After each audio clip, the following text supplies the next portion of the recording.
And we get it rolling on the Krug Show after Warrior basketball opening night goes to the Phoenix Suns. 108, 104, a lot to get into. Welcome to the Krug Show, brought to you by Pig and a Pickle, the best barbecue in all of Northern California. We're also brought to you by Marin Autoglass, New York style Italian sausage, and Underdog Fantasy. And we appreciate all of you guys joining us after Warrior basketball. The Suns get a 108-104 win over the Warriors, outscoring the Warriors 28-18 on the Warriors' home floor in the fourth quarter. And, man, Devin Booker, scorer in the first half, distributor in the fourth quarter, he was the difference. Golden State got beat badly on the glass. They're really a small basketball team. And I think Steve Kerr is going to be forced to play Trace Jackson Davis a lot more minutes than he feels comfortable playing most rookies. Because, I mean, look at his rotation tonight, guys. Looney, Wiggins, Paul, Curry, Thompson. So a very small starting five. And then off the bench, he went with Sarge, Kuminga, Corey Joseph, Gary Payton, Moses Moody. Basically all guards except for Saric. I mean, Kuminga, I guess, is a forward. But, you got Saric, you got Looney. That's it. I mean, the Warriors are a very, very small basketball team. And I think Trace Jackson Davis is going to have to be a regular rotation player for them. But let's go around the room. What do you guys think? Who wants to go first here? Carl, we haven't seen you in a while. We talked to Baller and Rye last night, so why don't we start with you?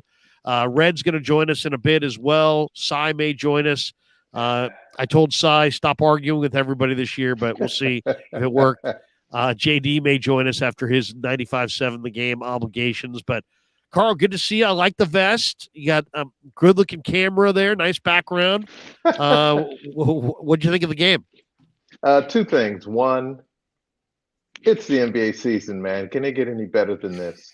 Yeah. I mean, hey, particularly after a discouraging 49er loss on Monday Night Football, it was just fun to watch some NBA hoops. I really wish Bradley Beal could have played. I really wanted to see how their group kind of started the season. But you have to give credit first to Phoenix and Coach Vogel. He was very offensive with his two main guns early. As the game went on, his role player, Josh Okogie, really took the game over. I thought he was the MVP tonight, just his energy, his passion, his determinedness around the basket. And then he hit a tremendous tray ball late in the game. In fact, his agent actually reached out to me during the game and was pretty excited about what he saw. Hopefully that'll mean a big payday for the young fellow later on. But I thought the Warriors are going through the first part of what they're going to see, I think, over the course of the first 10 games, which is really kind of the introduction in real basketball to how this group is going to come together. You saw some feistiness. You saw some courage. You saw really a tremendous game out of Chris Paul, even though he didn't shoot the ball well early. He showed a lot of caginess, rebounding the basketball. He got to the foul line for 7 free throws. I mean, he went to the glass and grabbed himself 6 rebounds. I mean, he finished with, 14, 9, and 6. So I thought it was productive minutes. You definitely saw the miss of Draymond Green. We all know how valuable he is to Golden State basketball. And they've got to find a way, as they go through this season, of finding lineups that are both focused on blocking out and tagging rollers. They had a really tough time tonight tagging guys rolling to the basket, and I thought it caused some disruption to their interior defense. And so good win for the Suns on opening night. Love it, Carl. And Warriors lost. No loss is good. But what I will say is I walked away from this game encouraged because obviously Draymond's out. Multiple guys shot it poorly from the field. I mean, Andrew Wiggins shot it poorly. I thought he was a relative no-show. Chris Paul, like you mentioned, Carl, he struggled from the field. Clay was struggling. Saric, I thought, missed some bunnies. But I walked away encouraged, I think mostly because these third-year players I thought were awesome tonight. Moses Moody in that first quarter when the offense was really struggling kept the Warriors in that game. I thought Moody, I thought he was appropriately aggressive. He didn't force anything, but he didn't pass up anything either. Came in the game, instantly got a block, couple steals. Moody was awesome. Kuminga, I loved his energy tonight. And I thought he was one of the main reasons Kevin Durant really struggled from the field. Durant was 7 of 22 from the field. And I'm giving a lot of that credit to Kuminga as well as Klay Thompson. Klay didn't shoot it well, but I thought he showed up defensively. And Chris, while he may have struggled from the field, a couple things happened in that third quarter. One of them, there was that fan went down, right? And I had, it caused a couple minute delay, and the score was 62-48 in favor of the Suns when that fan went down.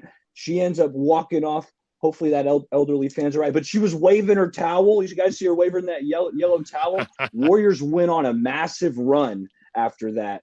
And Chris Paul, I thought, was spectacular in that third quarter. Not to mention Steph Curry was in foul trouble, right? So a lot of things didn't go the Warriors' way, but I walked away encouraged, and I'm feeling optimistic about this season. Rye, what'd you think? Yeah, overall, I think I am encouraged. It just looked like they were just going to pull this win out there for a second. And I got a little too greedy. I thought they were going to pull it out. I really think that the game is different if Steph doesn't pick up that fifth foul, because Steph, the best player on the Warriors all night, start to finish, even when he was 0 for 4 from the floor, was Chris Paul. And it was just a beautiful thing to see. I gotta say, I tweeted like midway through the first quarter, I love Chris Paul. I'm already back. I'm on Chris Paul. He's a guy. He's gonna be a fan favorite all year. I love like his little antics. And the thing, he was getting everyone else involved. He wasn't playing selfish at all. And it was almost like to a detriment. Like, not that I would want Chris Paul shooting a bunch, but it's just how many times did he like find like Saric like right under the rim, or GP? It's just all these little things where then they end up just being layups that roll off the rim.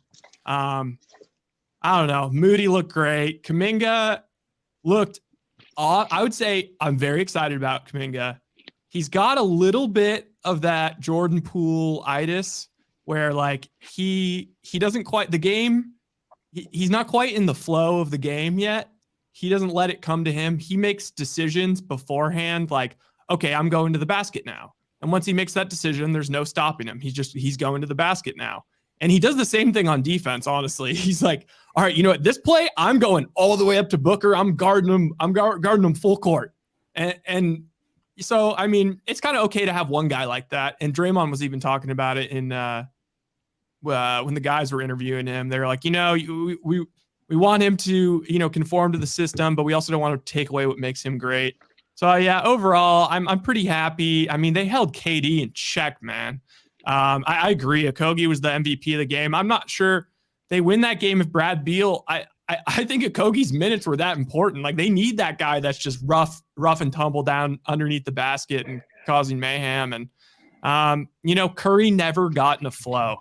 I think Kerr taking him out right after he hit that little layup, I think he was about to go on a little Curry flurry. And just the fouls, kept him from really like taking over the game. Still had like 27, but so overall, I'm encouraged, man. Danny, you just joined the mix, and of course, the World Series is going to be Rangers Diamondbacks. Diamondbacks won on the road tonight in Philadelphia. How about the Diamondbacks lose the first couple games and then wind up saving the series and then winning on the road in Philly, the last couple of games. Very impressive. So it's Bochy's Rangers against Torey Lovullo's Diamondbacks in the World Series. But Danny, what'd you think of the Warrior game tonight? Well, I was doing a show and I was watching on my phone. I watched the first half before my show started. I had Marty Lurie on tonight, did a little coverage of the ball game, but I thought the Warriors, the struggles that they had last year was the glass. The only guy rebounding really is Looney, and Kuminga is, tipping the ball and keeping it alive. But without Kuminga out on the floor, you're so undersized. I just think that's a problem. And they interviewed Green on the sideline, and he said, there's only a handful of really good centers. The rest of it, the league, we just deal with it. We won a championship 2 years ago. But I think the league's changed. And I think Nurkic, if he stays healthy, I think he's a great fit for the Suns because he sets really good screens, rolls to the basket, and he's a good passer where Ayton was tended to, get the ball down low and then he would keep it. So I think his problem is just staying healthy, but he can play in this without Bradley Beal out there tonight. The Suns, they got some players, they got some depth, and but I think the Warriors will be okay. They're going to make the playoffs. I just think they're, Clay's going to have to start getting his shot to go down. I mean, 28% in preseason, and then tonight he was pretty much clanking it. That's a little bit of a concern because he worked really hard this offseason. It wasn't like he took the offseason off. He worked hard to come into this season in shape. And he's, I don't know if there's a regression that is just continuing or if Clay does his Clay thing and, comes on at some point in the season and gets super hot. He kind of shot him out of it tonight. What do you guys think of, it's funny. We don't know what kind of owner Joe Lacob is going to be, but, I thought he was going to be kind of he's a self-made billionaire. And I just thought he would be kind of cold and calculating. If anything, he seems kind of warm and like, hey, when I want to go to the finish line with Draymond and Clay and Steph. And, yet the Warriors have kind of held off on signing Thompson thus far. But, Joe seems adamant that it's going to get done. Clay just seems so entitled right now. It's the way he's looking at his contract, though. It's like, hey, I heard him say the other day something like, well, here's my contract negotiations. We've got 4 titles or something. We've got 4 rings. And it's like, okay, but, that's great. But I don't know. To me, he seems like the kind of guy that's going to struggle with this stage of his career. He's always trying to validate himself on the floor and get back what he had.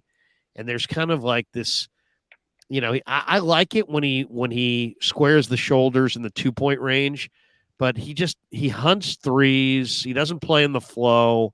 He's never been a high assist guy that makes his teammates dramatically better on the offensive end. He's always been a really good defensive player. He's no longer that player that can guard 1s, 2s, and 3s. He's now more of a guards 3s and 4s and some 2s. I don't know. I mean, I've heard people say, he's going to get $35 million on a 4-year deal. I think that would be a huge mistake. I mean, how nostalgic does Joe want to get? I mean, it's like, you're going to the finish line with Steph. And I think because you're going to the finish line with Steph, you're going to the finish line with Draymond because nobody plays off of Steph like Draymond. But then if you go to the finish line with Steph and Draymond and Clay, and they're all normal human beings that regress in their late 30s, you're probably going to be looking at some lean days as far as winning. I think, they probably have if they get a title with this trio again, it's probably going to be this year. Things probably going to have to really break their way for that to happen. I just don't see it happening.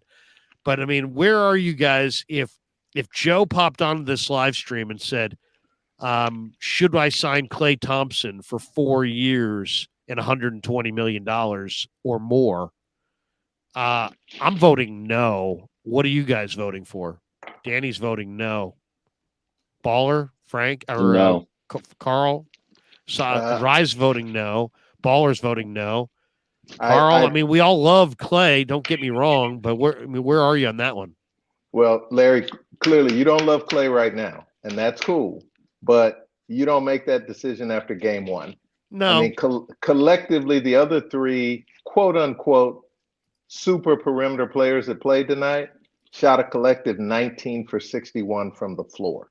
Right. That's Steph, that's Eric Gordon, and that's Kevin Durant. Only Booker shot well. So you don't want to take too much out of game 1.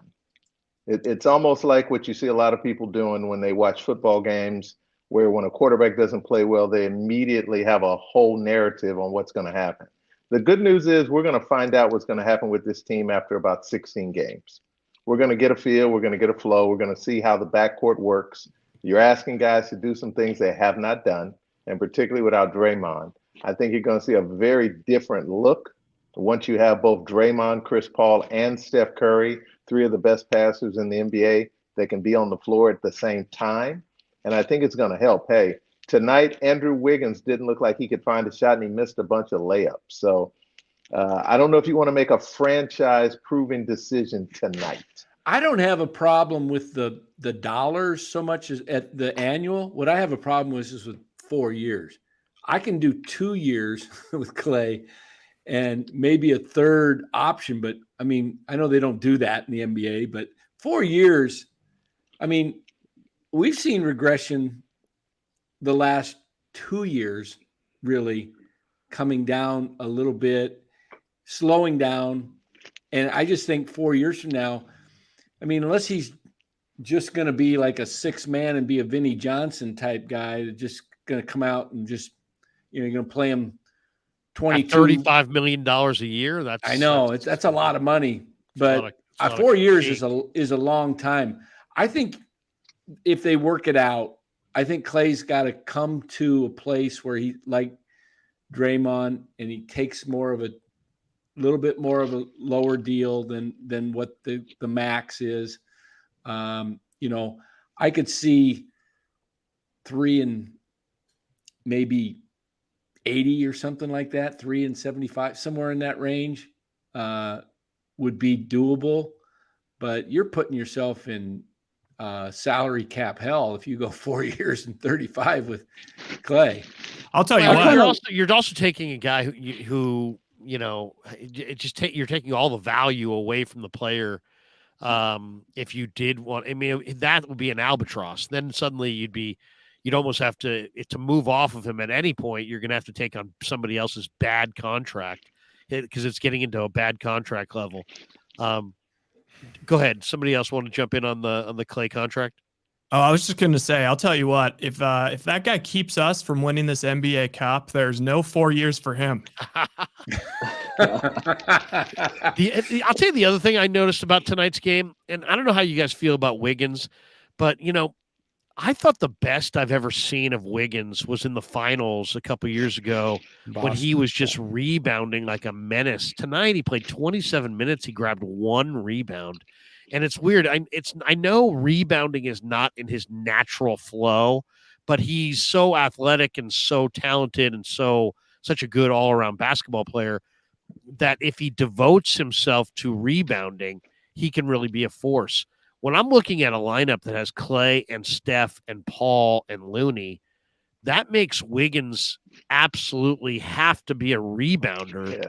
And I would, if I was Kerr, I think I'd have that conversation with him. Hey, Andrew, you know, he's a smart player, and it's like, hey, do what your team needs from you. And right now, your team needs you to be the rebounder you were in the finals and in that playoff run to the championship a couple of years ago. Get that in your mindset. Think glass. Think, go to the glass regularly, because it's just one of those things. I know he has different flows to his game, and he can do so many things. You can play him he can facilitate. He can play off the ball. He can play on the perimeter. He can play inside. He's 6'8". He can do pretty much whatever you want him to do. And he's a team guy. We all know that at this point. If I were them, I would say, hey, look, we got a really small team. We got a guard-heavy laden lineup. We got guard-heavy bench. We need you to pull 5 to 7 boards a night, and if you can get 10 to 12, better yet. He can't. They're not going to win too many games where he has 1 rebound. It's going to come down to this, Larry. Their lineup of guys that are between 6'5", think Moody, Clay, and Wiggins. Between that trio, you've got to find a way to average 18 rebounds a game. Between who? When you think Wiggins? If you add in Kuminga, that lineup has to at least grab you 22, 23 rebounds a night, because you need 5 to 6 rebounds a game out of each of them. Tonight, Clay had 7 of them. You had 6. Kuminga had 6. Moody had 3, but he only played 17 minutes tonight. but you had Wiggins being the outlier. He only had one. So if that group is all rebounding in that mid-level, because think about the great Bulls teams. They would have a big body just because that was the nature of the league in the 90s, but their best rebounding happened from their wings and guards. You had Michael, you had Ron Harper, you had Kukoc, and you had Scottie Pippen. So they've got to take that on. And when they add Dre to that, Dre's going to average about 8 rebounds a game. That's going to just help a lot. Yeah, Dre will be a big plus. I got to ask you guys, what was your thought? 4:41 to go, 97-96, the Suns are leading, and they call the offensive foul on Kuminga, and they do a challenge, and the explanation was there was no significant contact, when the defender was holding Kuminga's shirt, his jersey, and they didn't even recognize that. And I'm thinking there was that was a dubious call. I'll tell you the biggest dubious call was the time that Steph Curry was blocking out a Kogi. Oh, yeah. And a Kogi went over the back, and they called a foul on Steph. And I think the announcer even said, I agree with that call. And I'm like, wait a second. You can't block out anymore. Now you can go over somebody's back. He landed right on him. Well, he didn't just block out, though. He tunneled backwards. Stuck his rear in there. And once a player is elevating, you cannot go backwards. And unfortunately, when you're in that blockout position that he was in, you can't think about it. Steph was a little bit deep under the basket, so he was trying to clear that space. He did exactly what he should seek to do, but a Kogi didn't stay on the ground. Once a Kogi elevated, his butt caught him in probably mid-hip, and that was why the referee made the call. Yeah, I've seen that way worse than that, though. To me, it seemed like, wow, it used to be in kind of a below-the-rim era where the guy who had position would always get that call. Now they're so worried about somebody landing on their head that they call that. But I did not like that call. I'll tell you one thing I did like, though, tonight is it's really clear to me that Jonathan Kuminga and Moses Moody are really ready to play regular rotation minutes and contribute to a winner. Moody's always had the game. He's deferred because he's a good guy, but now his athleticism has caught up where he's got NBA explosiveness and NBA skill and knowledge, and he's ready to contribute. And then Kuminga has really put in the work. You heard Draymond in the interview that he was doing with Ian Eagle on the broadcast talking about the work that Jonathan has put in the offseason. I'm really excited about Pods and about Trace Jackson-Davis, but they didn't play tonight. But to me, Moody and Kuminga and then Podziemski and Trace Jackson-Davis, I think are going to be really fun to watch this year. And I love it because Kuminga at times in the playoffs, looked like he just didn't know how to play the game. And he spent this offseason, he just looks like he has such a better feel right now for team basketball than he had last spring. And it's great to see because he is, I think, going to be one of, 5 to 15 players around the league that is going to be due for just a major, major bust out. Yeah, and I think only, Chris Paul will help him immensely on the court, off the court. You got Draymond, but having that extra voice of a veteran like Chris Paul, just going to pay huge dividends. And if that alone is what Chris Paul brings to help the Warriors is a plus, because, let's face it, Paul's probably going to be here only for 1 year. They're going to move off his contract, maybe even at the trade deadline, possibly, but who knows? But it's definitely helping Kuminga's game. And Rye's shaking his head. Rye, you don't think you think Paul's here for the year, huh? CP3's here for the year. Yeah, he probably will be here for the whole year, but it depends on. I kind of think so too. I think he'll be here, but I don't think he's here after this year. No, I mean that whole move was. I think that whole pool for Paul move was kind of like the KD was leaving and they got the D'Lo piece. I mean, D'Lo didn't really fit. It wasn't exactly a perfect fit, but then eventually D'Lo became Wiggins and Kuminga. And hopefully Dunleavy can turn Chris Paul's expiring $30 million deal into a couple young players that can be part of their next championship core. But I'll say this. I like having Chris Paul on the team. He gives you confidence. He knows how to play. He plays with – he's a competitor. He's a winner. He knows how to play. He's going to hit big shots. He gets calls. I don't know. There's a calmness to the Warriors that I really enjoy with Chris Paul out there. One question I have for you guys. KD was honored with a little video before the game. Joe Lacob's made it perfectly clear they're going to retire KD's number in the rafters. Some people think it's a no-brainer. They won 2 titles with KD. He's a great, great player. Other people say, well, wait a second. You're going to retire a number of a guy who played here for 3 years? That seems like a very short amount of time to have your number in the rafters. What do you guys think? I mean, thumbs up or thumbs down on KD having his number retired by the Warriors? I guess at the end of the day, it doesn't really mean a whole lot. It's all glory and I mean, it doesn't. I've got no skin in the game. None of us have any interest in this other than just our opinions. But what do you think? Is 3 years enough on a team to have your number retired by that team? Yeah. I personally think, for what he did. I mean, he gave us probably one of the 2 greatest teams, in my opinion, to ever play the game. And it was just incredible, exciting basketball, the chemistry between him and Steph, Clay, Draymond. That first year was awesome. The second year was even better. And then, the third year was when the problems came with Dre and everything. But so you're saying yes. You vote for Danny for yes. Baller, where are you on it?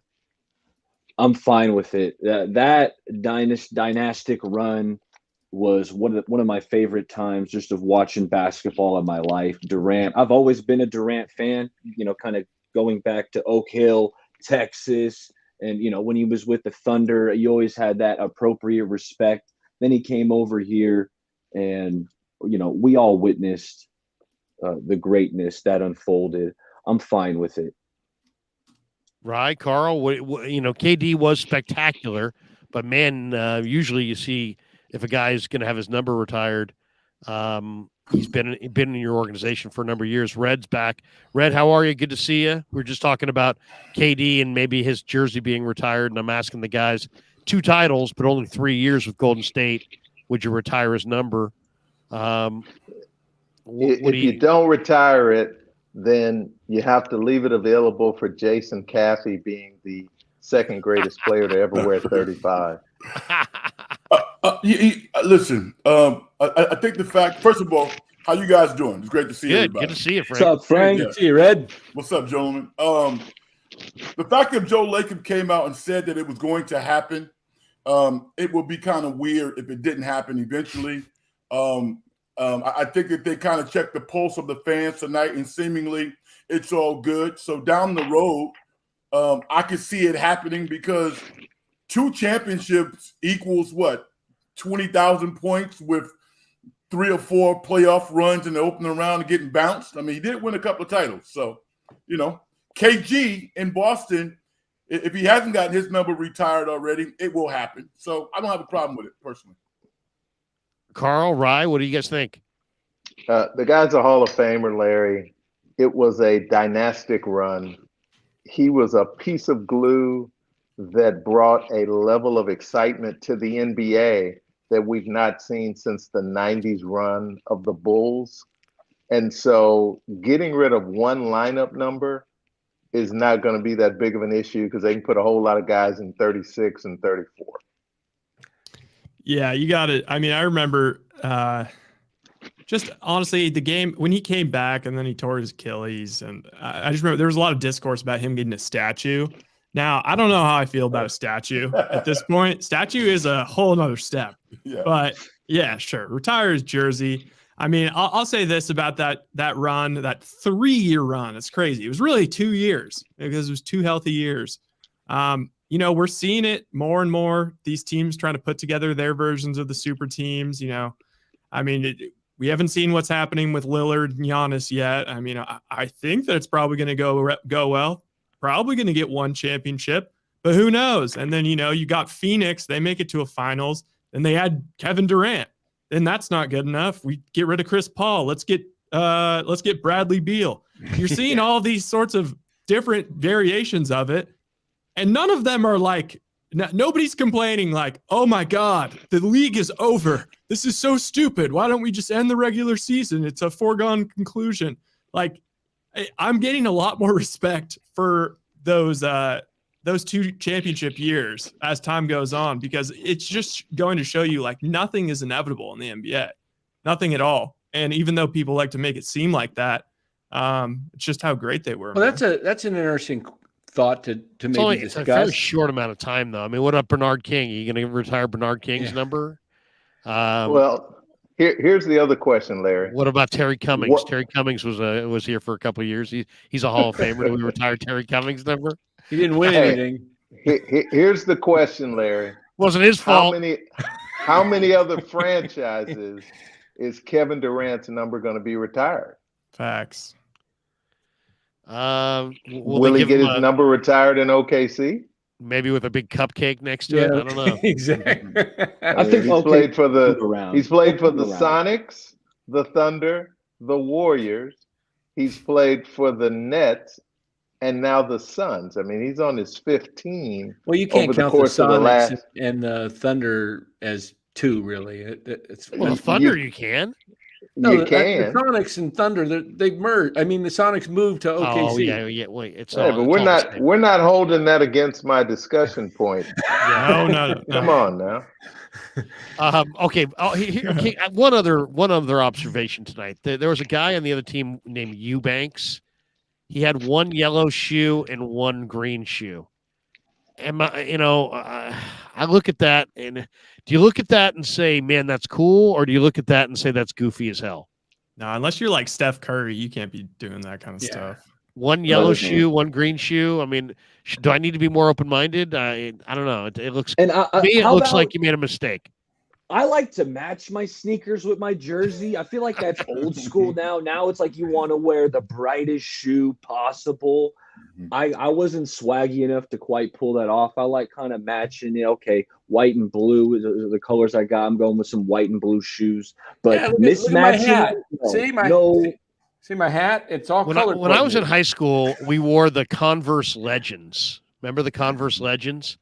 And since I went to SI, our colors were red and white, and we wore the red had the red toe on the Converse Legends. If you remember, the Bird wore them, and they were like the dark green.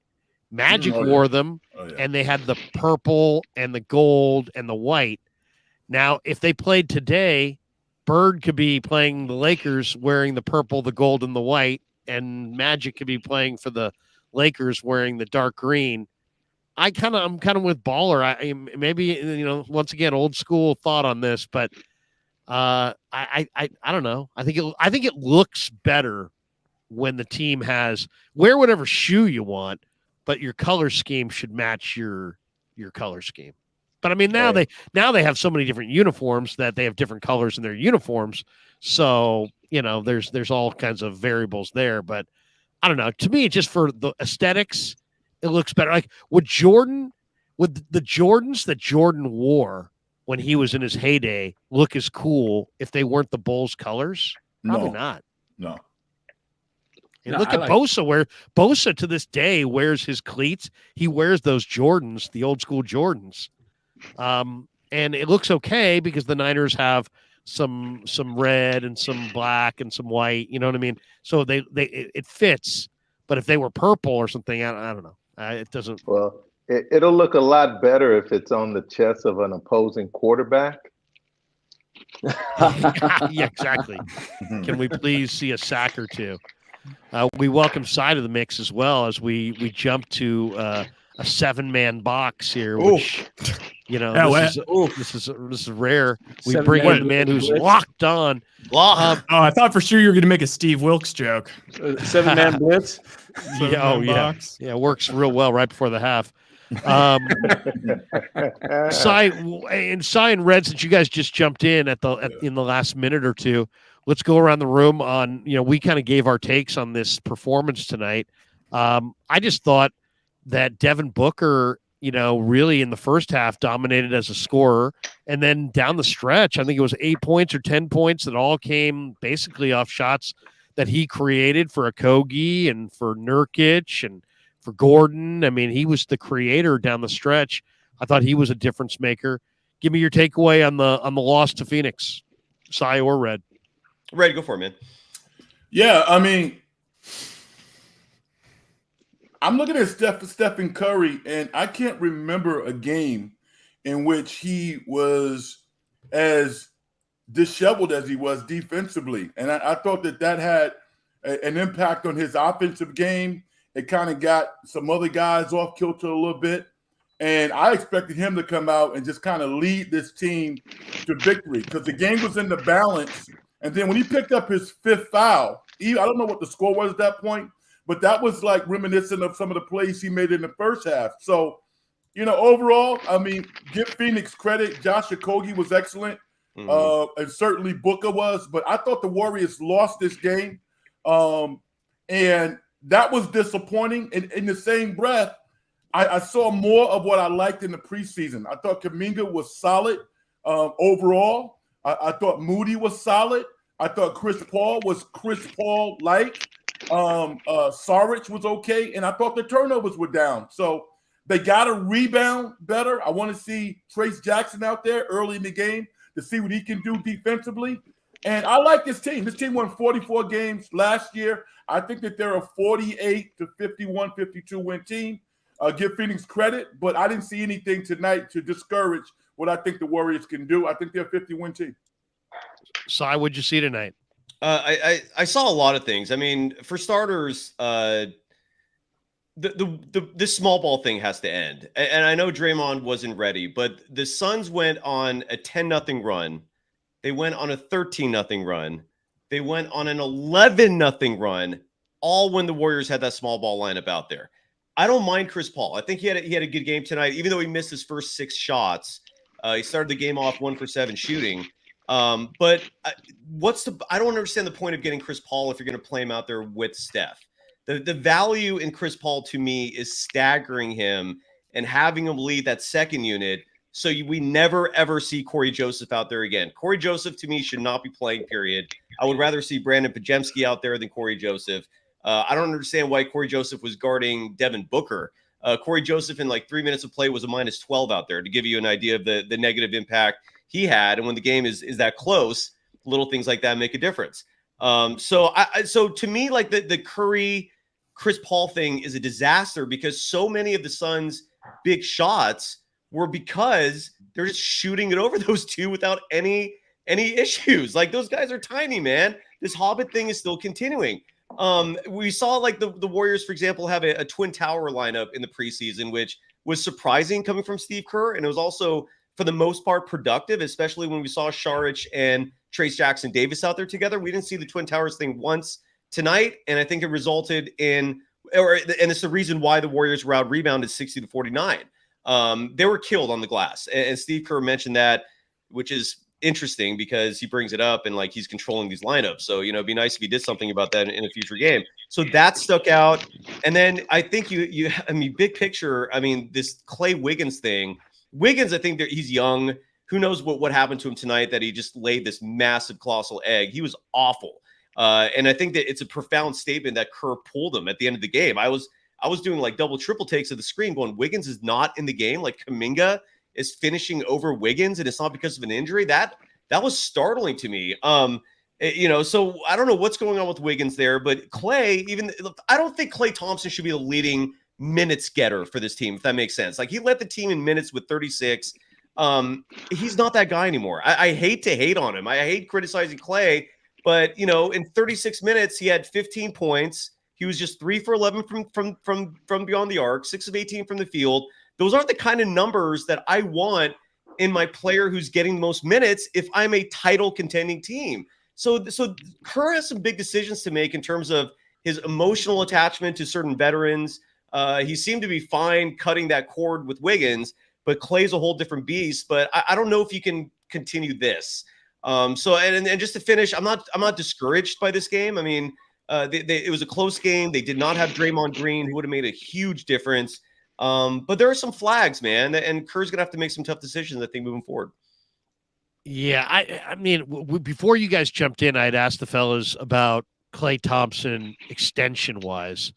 I'm not in favor of a 4-year extension for Klay north of $30 million. I'm just not. Nope. And I just don't think.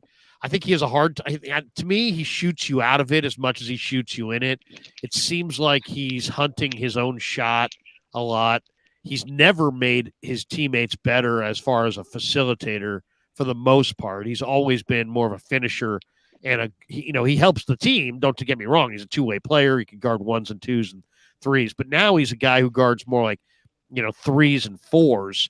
And I don't know. He doesn't make a lot of people better. I want to, and he seems really, for a guy who's got to have made freaking $250 to $300 million between Anta and his NBA contract. Yeah, he seems really, really, I don't want to say greedy, but he seems like the hometown discount. It's like, I've won 4 rings. There's my negotiation. Well, okay, but I mean, I don't know, man. I mean, if you're that hardline about getting every penny, then maybe you need to go somewhere else. Yeah. I don't know. I love Klay Thompson, but to me, he strikes me as a guy who is not going to seamlessly transition to this stage of his basketball life. And it just seems like it's a lot about him, and Kerr's tiptoeing around him, and Steph's tiptoeing around him. And it's so interesting because when he came up, he was just like, he could run. He ran all day. He'd guard anybody. He was the easygoing guy who didn't think too much and wasn't worried about anything. No drama. There was nobody disrespected him. He didn't even notice if somebody did. Now it's like he looks like a guy who's like, he likes to, when he gets into a hot streak, he likes to, point to the ring finger like, hey, man, I've got rings. I don't know. He seems like a guy who's going to have a real hard time dealing with the twilight of his career. And I don't know. I mean, Joe Lacob said the other day, hey, Bay Area fans, he went on 95.7 The Game. And he's like, hey, you know what? Make sure you support the Giants, even if the product's not good, kind of a thing. And I almost felt like he was like trying to prepare, Warrior fans for the same thing. Because it's like, if you're going to the finish line with Steph and Klay and Draymond at massive dollar figures, almost by definition, you're going to have some rough years. And it's an enormously expensive arena. And it was almost like him saying, hey, keep supporting your team through good and through bad, because he's choosing to fill his arena with these name quality players. But he also kind of knows that they're not going to win with this equation. And now he's like telling the fans, hey, support this, even though it's not a winner. I don't know, man. I mean, it's like, people are going to do what's best for their own pocketbook, Joe. You left Oakland. Nobody said, hey, man, do what's right for Oakland. You did what's right for you and Pete and the owners. So I don't know if I want to hear a lecture from a billionaire about how I need to spend $50 to buy 3 tall boys to watch a team win 38 games. Yeah, you're right. I don't know. But, I mean, where are you on the Red and Cy? Where are you guys on Klay if he says, hey, I want a 4-year deal for 30 to 35 million per? Not getting it. Listen, if Draymond Green can sign for $25 million, I would maybe bite my tongue and sign him to a deal, 3-year deal, maybe give him a 3rd-year option if he wants to get out of it. Just out of respect, I still think he's a good player. His numbers will look decent at the end of the year. He is not a very efficient player like he used to be his first 7-8 years of his career. There was somebody in the chat tonight that said that Klay played good defense on Durant. He did. I watched him tonight, and I thought playing small forwards, he's decent. He really is. But he needs to lean in to Steve Kerr and let Steve Kerr coach the team. Iguodala decided to come off the bench, and that spearheaded the Warriors towards winning the championship. I could see a reality in which Clay's not starting anymore. But he needs to lean into what's best for the team and not what's best for Clay. I think You're 25 million is that's like the going rate for, Yeah. I hate to say it, but like a premium role player. Absolutely. Like that's what Clay is. Jaden McDaniels just signed a 5-year extension, 25 mil a year.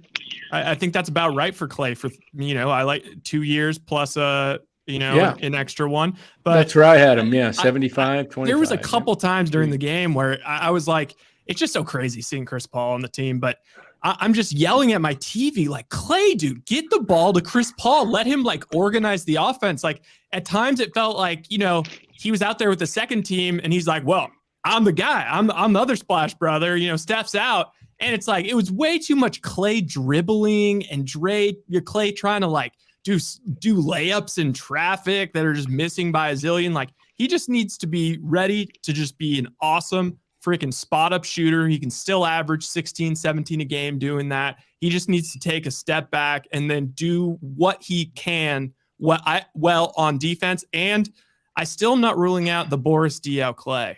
He's looking like he might have put on about 10 pounds. Mm-hmm. I wouldn't hate it if he just put on another 30, 40, really committed to it, got down there, started banging. By the way, I don't know if you guys caught this, but Montrezl Harrell got released. Would anybody in this room have interest He's in? Hurt though. I thought he was hurt. Is he not? Is he hurt? I could be mistaken. I thought he blew an Achilles, or I'm gonna look it up. I'd love him otherwise. Yeah, Montrezl Harrell's interesting. The other one, Frank kind of jumped into a topic that I want to throw your guys' way as well. The Vegas over/under on Golden State is 47.5. And Frank, I think the way you kind of termed it, you're right on it, but on both sides of it. I think did you say 47, 48? No, like that? I said 48 to 51. 48 to 51. So you like them comfortably. Well, comfortably. Yeah. You like them over. I do. What do you guys think? I mean, I like them over to me, this is about Steve Kerr, the bench jockey. If Steve Kerr plays his cards the right way, I like them over. But if Steve Kerr plays his cards the wrong way, I think they could fall under, and maybe under by a lot. I know Steve likes to, it's opening night. He played all these young guys in the preseason. It's opening night. He's sending them a message, and he didn't play Pods, and he didn't play Trace Jackson Davis. On this team, Trace Jackson Davis needs to play. Yes. That's the bad news. The good news is the guy played 4 years in the Big Ten, and Trace Jackson Davis is ready to play. But is it going to take till Christmas before Steve recognizes that? How many games are they going to be this tiny little team with a player like Trace Jackson Davis who can dribble, pass, shoot, block shots, rebound, knows how to play, knows how to pick and roll, knows how to roll to the bucket, knows how to set a pick. I mean, the guy knows how to play basketball right now, and it almost feels like he didn't play tonight just simply because there's an R next to his name, and he's a rookie, and Steve knows it, and he's sending him a message, hey, it's a long year, and you're a rookie, sit down. Yeah. But you know what, Steve, I wouldn't, I'd look at every player based on their skill set and not their actual status, and that guy's ready to play minutes right now, and if you don't play them, you're doing so at your own loss. I think. I think not only do the Warriors need him, not only do the Warriors need a bigger player, but he's ready to contribute if they would give him a shot. Where are you guys on Trace Jackson Davis? Well, needless to say, and we've talked about this before, Larry, I love Trace Jackson Davis. I think he's going to become an outstanding player over time, but you have to ask two very critical questions. Number one, once Draymond Green is healthy, where are you going to give Trace Jackson minutes? Are you taking him from Looney? Are you taking him from Wiggins? Are you taking him from Saric? Are you taking him from Kuminga? Because those are the places where he would fit in once everybody's healthy. Number two, I probably say Saric on that group, but yeah, go ahead. So if you take out Saric, you've taken out one of the things that Steve loves, which is having a hub wheel who can stretch the floor and knock down a tray ball. And that's not what Trace is going to do right now. Trace is more the handoff guy and the role guy. Hey, clearly he's going to find a role, and there's going to be certain times in the season where guys are going to be sitting, where he's going to play a lot more. But you got to be able to tell me who's coming off the floor. Hey, I heard Cyrus were taking Corey Joseph off the floor. That one's an easy one because you could just give more minutes to your better players instead of playing Corey Joseph. But you got to take somebody off to put somebody else on. There's only 200 minutes in an NBA game. I have a question. I'm taking the over on that 48.5, and Trace Jackson Davis. I'm really excited about, the athleticism, just, the 4 years of college. But I just want to announce that I hate to be a skeptic, but I'm going to be the low man on pods. All right. I know he's got some skill. He's got a sweet floater, but more often than not, I'm going to bet against the extreme one-hand dominant players. He is so left-hand dependent. He picks up his dribble a lot in the middle of the key. I think it's going to create problems for him at the NBA level. So I'm going to come out and say I'm the low man on pods. I hope he proves me wrong. But Trace Jackson Davis, I'm really excited about. Yeah, I love Trace Jackson Davis, and he's going to be a contributor, I hope. But my question for you guys is, they got 13 on the roster. They said they're going to make an addition within 2 weeks. Who do you think that should be? Trout. I'm saying Trout. I was going back to last summer. Sorry, Danny. No, I mean, who do you think they'll go? Who would you like it to be, and who do you think it will be? Well, but before you go there, though, you're talking about adding a guy who's probably not going to be playing much. Right. You're trying to figure out how to play one of the 13. How are you going to get Trace Jackson Davis in the lineup? Where's his minutes? Don't you think there's a big out there that can contribute? Even a more experienced big. Name me a big. That's what you want Blake. You want Blake Griffin? Who do you want? No, I'm Dwight Howard. I'm asking you guys. Dwight Howard has some pretty bad off the field stuff, off the court stuff right now. Yeah, I wouldn't want Dwight Howard. I'm not saying it doesn't matter, because it does matter, but you got Garuba as a two-way player. I think he's going to do some nice things for them at different points this year. He's got length. He's a 41% three-point shooter. But screw that. Trace Jackson Davis has Draymond Green-like qualities. He's got a game that can contribute to where you can run your offense through him. Who are you taking off the floor to put him on the floor? I'm taking Saric off the floor. I think Saric is not nearly the same player as he was. Looney. And I'll say this: I thought, just looking at things from an athlete's standpoint, like looking at their athletic ability, I think Moody and Kuminga have made steps forward this summer. Mm-hmm. I think Looney looks like he's made a step backward. Mm-hmm. As far as he just looks like his footwork and legs look heavy, and he just looked bad tonight. I thought he just lumbering around, and he just looks like he's lost a little bit of a step. He may be carrying some bad weight. I love what I see from Moody and Kuminga, but Trace Jackson Davis knows how to play. He's an athlete, and he knows how to roll to the bucket. And I just think when you have you have guys who have gravity on this team, like Steph Curry and Paul, and some of these guys that that the defense kind of goes after. They're gonna sag in off Trace Jackson Davis on that baseline, and he's gonna be able to get 8 to 10 points on dunks and bunnies, and I think he's a good weak side shot blocker. I like him as a distributor. I just think that he's ready to play, and I hope Steve recognizes that he's not your typical rookie. He played 4 years in the Big Ten. He knows how to play, and we saw that in the preseason. And he's a tough cover. He really is. He's a quick leaper. He's very athletic. He's got better length than you think. He doesn't have a face-up game to speak of at all, because they just never let him do that at Indiana. But 3 years from now, he's going to have a face-up game. But even right now, just for the things that he does, I think he's got to get minutes. You mentioned Montrezl Harrell. He's available. He's not available. He has a torn ACL. He's not going to be. Okay. What about, isn't Biyombo, who played with the Suns, and Chris Paul he's a shot blocker.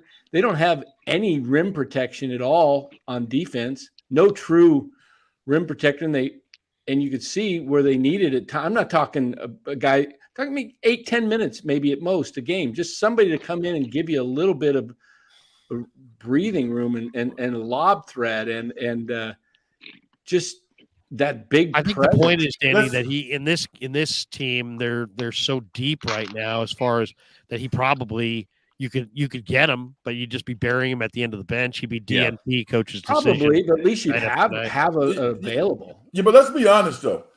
The Warriors lost the game tonight because they did not box out. They got out rebounded. 60-49. Drake, I mean, it wasn't about shot blocking. Phoenix got 3 or 4 offensive rebounds that turned the tide of the game. The Warriors, as ugly as they played, were still in good shape against one of the best teams in the Western Conference. Draymond Green can't be the only physical player on the court. Wiggins didn't play tonight because he was not making any physical plays. And Kerber's like, I got to get you off and get Kuminga on. Yep. Listen, if you box out and throw your body around internally right now, they have a team that can compete among the best players. Biyombo, I don't think that his basketball IQ is good enough to play for the Warriors. They ask their guys to do too many things. Trace Jackson, he has to play. Looney has to understand that he doesn't have equity every night to go out there and kind of slop around. He got to play well. Steph was pissed off because twice he threw some drop passes to Looney, and Looney just stood there and they took the ball. If that's Jackson Davis out there, he's alley-ooping for 2, 3, 4, 6 points, and the Warriors probably win tonight. He should have played tonight. Agreed. Let me ask this question. Why are you sideways? Playing tonight. Carl's sideways. It's It's an amazing. It's gravity. It's an amazing gravitational pull. we definitely know that's producer. That's not me because the phone hasn't changed. But check if you're. Okay. Wait a second. What's happened here? Why is Carl? I didn't do this. Did I do this? Oh, there you are. If I turn the phone, but here's the question: Are you expecting Draymond Green to average 28 to 30 minutes a night? Yes. Yeah. So if he's, where are those minutes coming from since he didn't play tonight?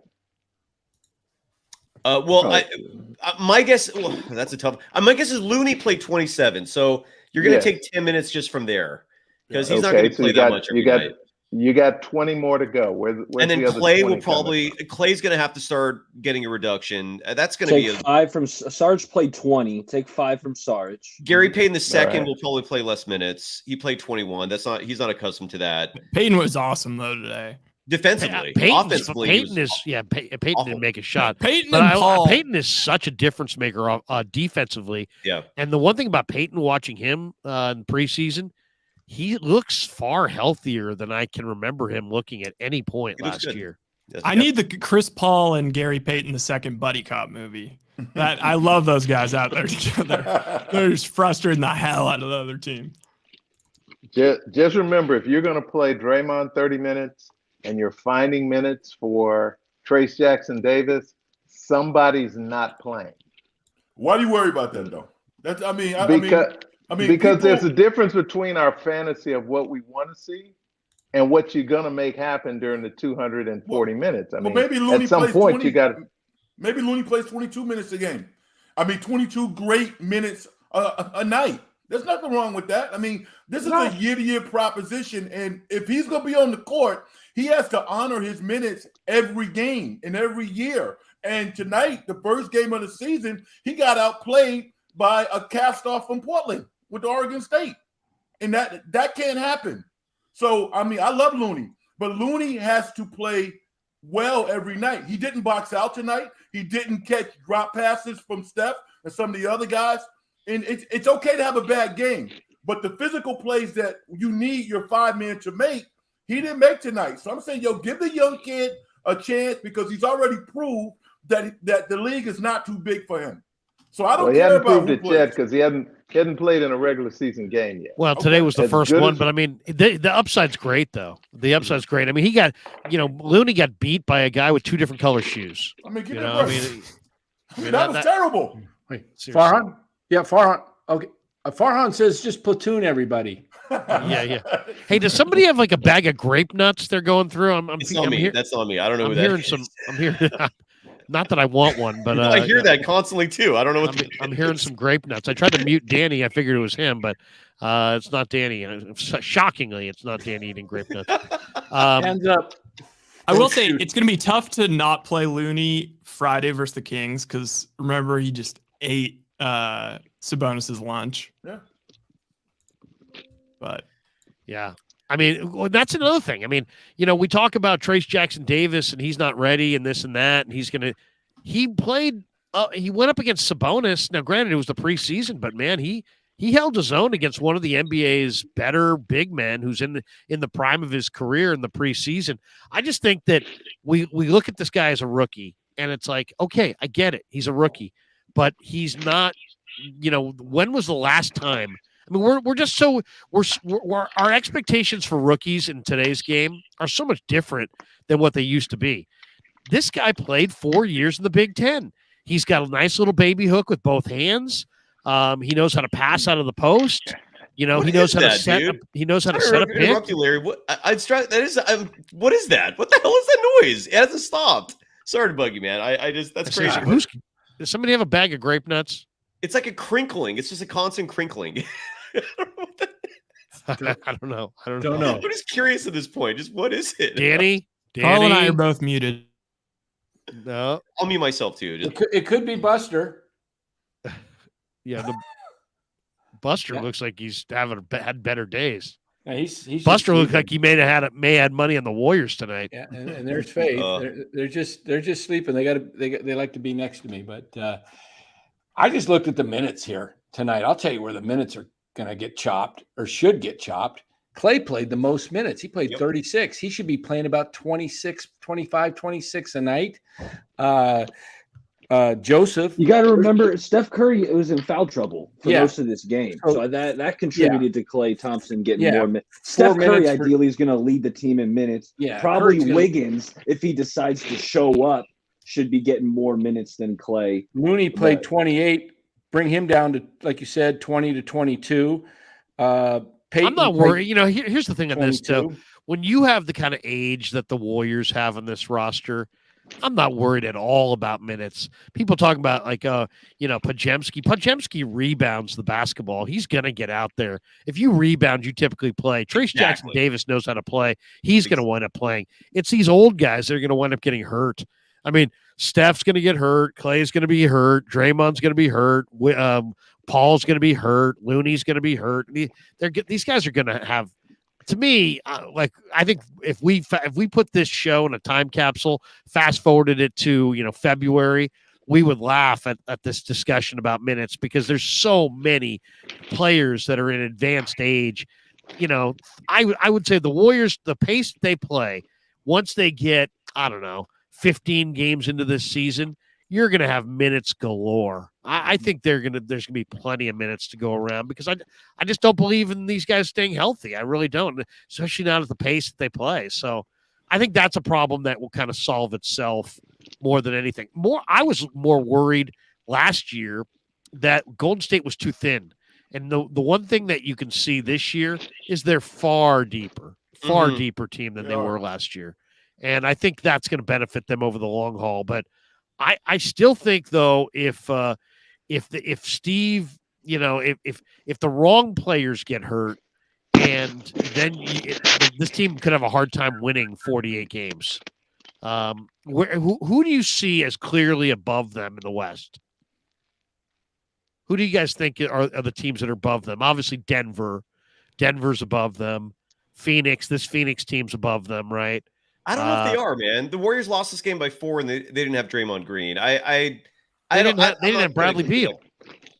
Yeah, but Brad. Yeah, I mean, I don't know. I value Draymond more than Beal. I think what Draymond would have brought to the table would have trumped Beal's contributions because the Suns didn't have problems getting the kind of points that Beal was getting, but the Warriors struggle with rebounds. They struggle with defense. I mean, every issue they had tonight, Draymond, I feel like would have solved. So I don't know if I'm putting the Suns ahead of them, but that's just me. Well, who would you put ahead of them then? Lakers, Nuggets. I got Lakers, Nuggets, and there's going to be a surprise team. There's going to be some young. You don't think Sacramento's going to be in front of them? No, going to be close. I hear the noise now too. I don't know what's going on. I Yeah, don't know what the that is. hell is that? Okay, I think I know I what think it it's is. Carl's mic. Yeah, it's not Carl's fault, but I think maybe if you Carl, if you have earbuds plugged in, maybe. Oh, you Yeah, got them plugged it in. was when he was moving. His mic's muted now. Oh. When he was moving, it was picking up I his think mic. Sachs can take a step back. They didn't get better, and the kid from Europe who they were really depending on, he looks shook right now. So Don't count him out. No, Vizenkov is my guy. no. I'm Well, a listen. big Vizenkov guy. Well, so listen. I give him love some time. He's gonna pull through. He rebounds the rock. He can shoot it. I'm not a Kings fan, but I like me some Sasha Well, I mean, Vizenkov. Well, I'm not rooting against Sasha, but when I looked at him, you know, he looked pretty predictable. He's kind of a catch and shoot guy. He'll drive you, but he's not overly athletic. I think Kobe Jones might even be better than him this year. The rookie out of Xavier that they got. So Saka is good. No chance, okay. Frank. Okay. All right. Why do you like him so much, Baller? I know there was a ton of talk about him. My brother's been talking endlessly about this Euro in Sacramento, but I watched him in the preseason. To me, he looks like a stiff. Yes. Omri The Caspi Euro League vibes. is the second best league in the world. Okay? I don't care. Occasionally, I'll watch some Euro League. This happens to be the first best league in the world. That's good for that. But this happens to PJ be the Walker better can league. win in He was the Euro League MVP. The guy, I mean, he was the best player in that league. I mean, he shot it at 40% on high volume. He led the league in rebounding. Like, the guy's a player. Got a lot of the Kings second fans best in the player? chat. They say he can't play D. Who's Well- the second best player in the Euro League? I mean, he's a better version of like Nemanja Bjelica. I mean, but you seen Kobe Jones? Kobe Jones can ball. This dude plays three positions. I think that Mike Brown is looking at him saying, you know what? He's going to get some of Mitchell's minutes, and he's big enough to play a small forward position off the bench.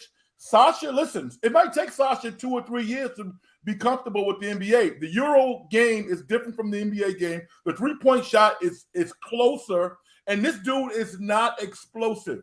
He's not. I've watched him enough to realize he might be a good complementary player, but I don't see him dominating at all. I see Murray taking a step up and maybe becoming one of the better players in the league. But Sasha, I think it's going to take him some time, Baller. I do. You know, on another note, there's a pretty interesting comment in the chat here, and it's a great comment. Can we get some more Steve Wilkes hate? It's from 95.7 Brian, Someone who was ripping my joke before. I was joking about Bernard King and Terry Cummings. He's like, those guys didn't win titles. Brian, all right, come on. Everything's going to be all right. I'm just joking. But he has a good one here. And he says, Moody needs to play more than 18 minutes. He was a difference maker tonight. And I guess my question to you guys is there ever a world where Steve Kerr can play Moses Moody more minutes than Klay Thompson? Because Moses Moody is an ascending player who's showing greater athleticism, and he's nice. I mean, and if you look at his game tonight, you could argue he was one of the most efficient players the Warriors had. He took 6 shots, he made 4. He took 4 threes, he made 2. He took 2 free throws, he made 1. He pulled 3 boards. He had 3 steals. He wound up with double digits in 18 minutes. He was one of only 2 players on the bench who scored in double figures.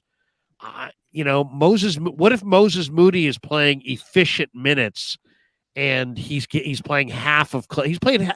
He played 1 minute for every 2 minutes that Thompson played. And look at Thompson's efficiency and look at Moody's efficiency. Is there any world where Moody could play more minutes than Klay or equal minutes to Klay and not have Klay, you know, basically lead a mutiny against Kerr?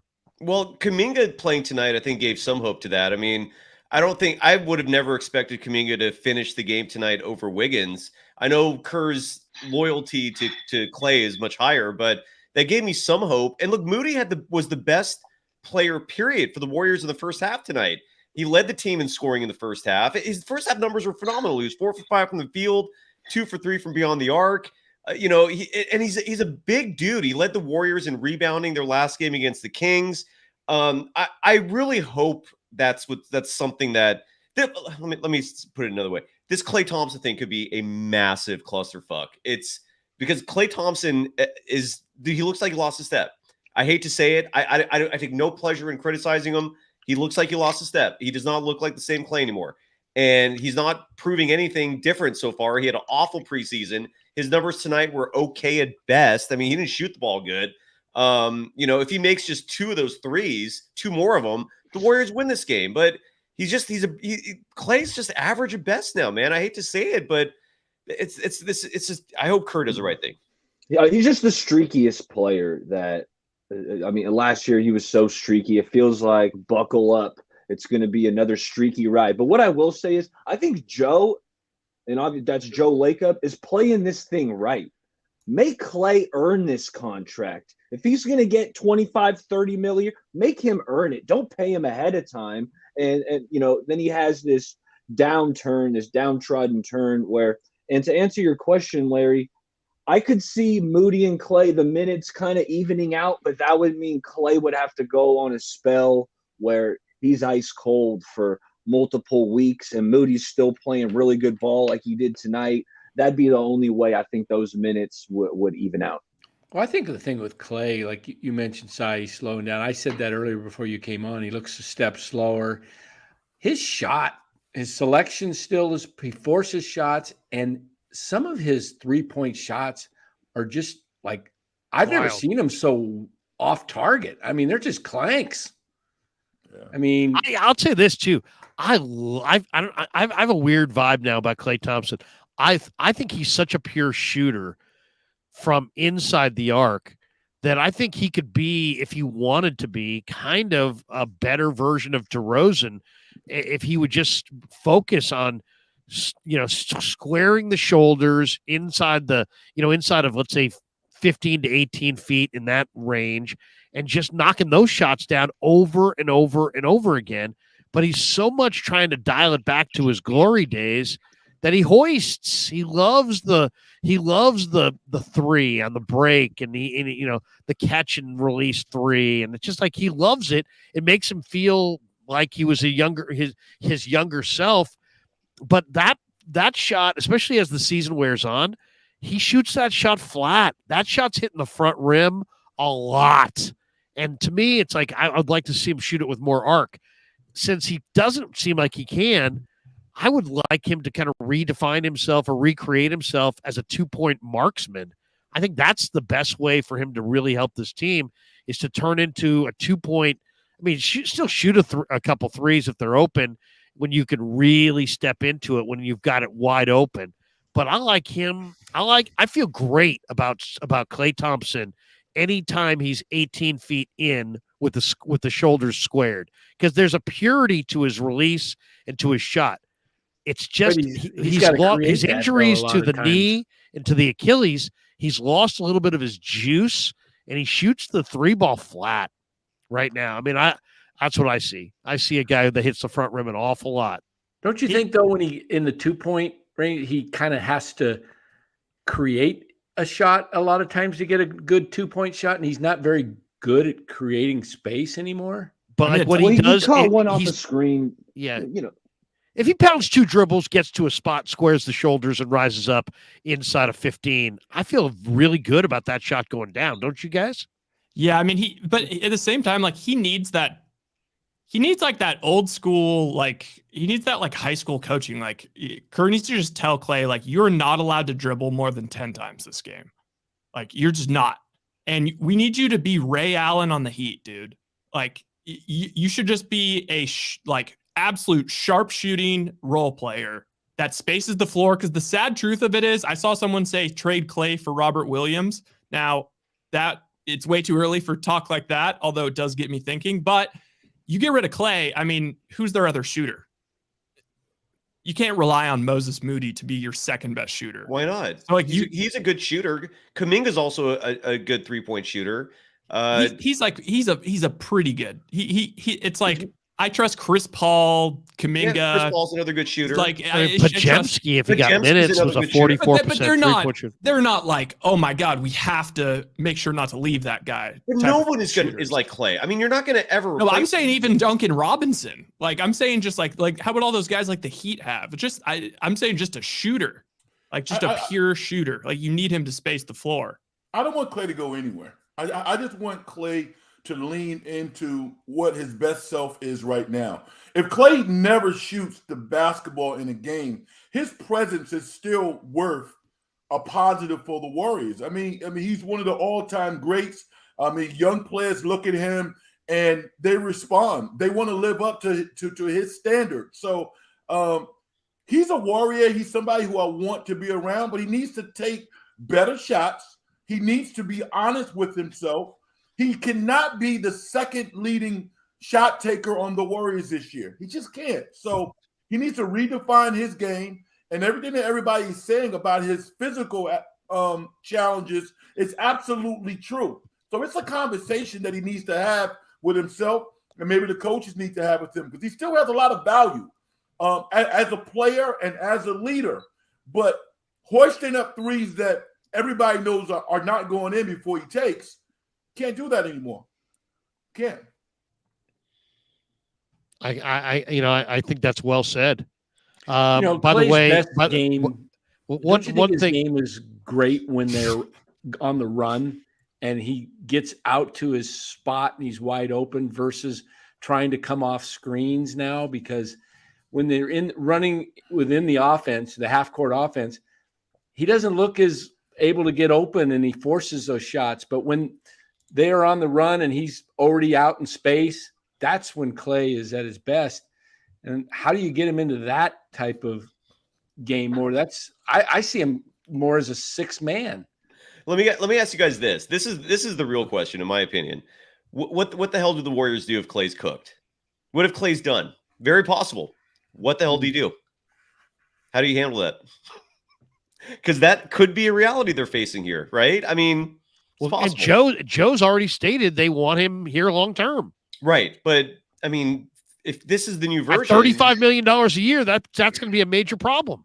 Yeah, for a cook needs player. To call Eddie D and learn from Eddie D. Yes. Get rid of a player a year early than hang on to somebody that can. That was not Eddie D. That was Walsh. That was all Walsh. Eddie D, if it was up to Eddie would have kept everybody. Hey, let me show you Barkley tonight talking about the Warriors. Here's Barkley. Yeah, you ripped him. Man, I tried to tell you guys. Hey, everybody can say what they want to. I saw these fools on TV today talking, but we're not gonna underestimate the Warriors. The Warriors are cooked. But man, I tried to tell you guys. Hey, everybody can say what they want to. I saw these fools on TV today talking, but we're not gonna underestimate the Warriors. The Warriors are cooked. Come on, man. Barkley was saying that 2 years ago, and we won the championship. So I'm going to get out of here with this. Hey, fellas, I left this game. Warriors lost. I'm encouraged, right? They didn't shoot the ball well tonight, but I loved what I saw from the third-year players, and the older guys, talking Chris Paul, Stephen Curry. I know using foul trouble, but these guys looked like ageless wonders. So I'm still optimistic about this season. Now, are we the championship favorites? No, but I'm not counting this team out yet. They were. Catch y'all next time. Paul, good to see you, man. Have a great night, man. Have a good night, brother. Good to see you. There you go. I'm going to head out too, but he made a great point not shooting well. 10 of 43, 23% from 3-point tonight. If they would have shot 30%, they win this game going away. Yeah. Danny, good to see you tonight, man. Have a good one. Good call. Thanks, we'll talk to you soon.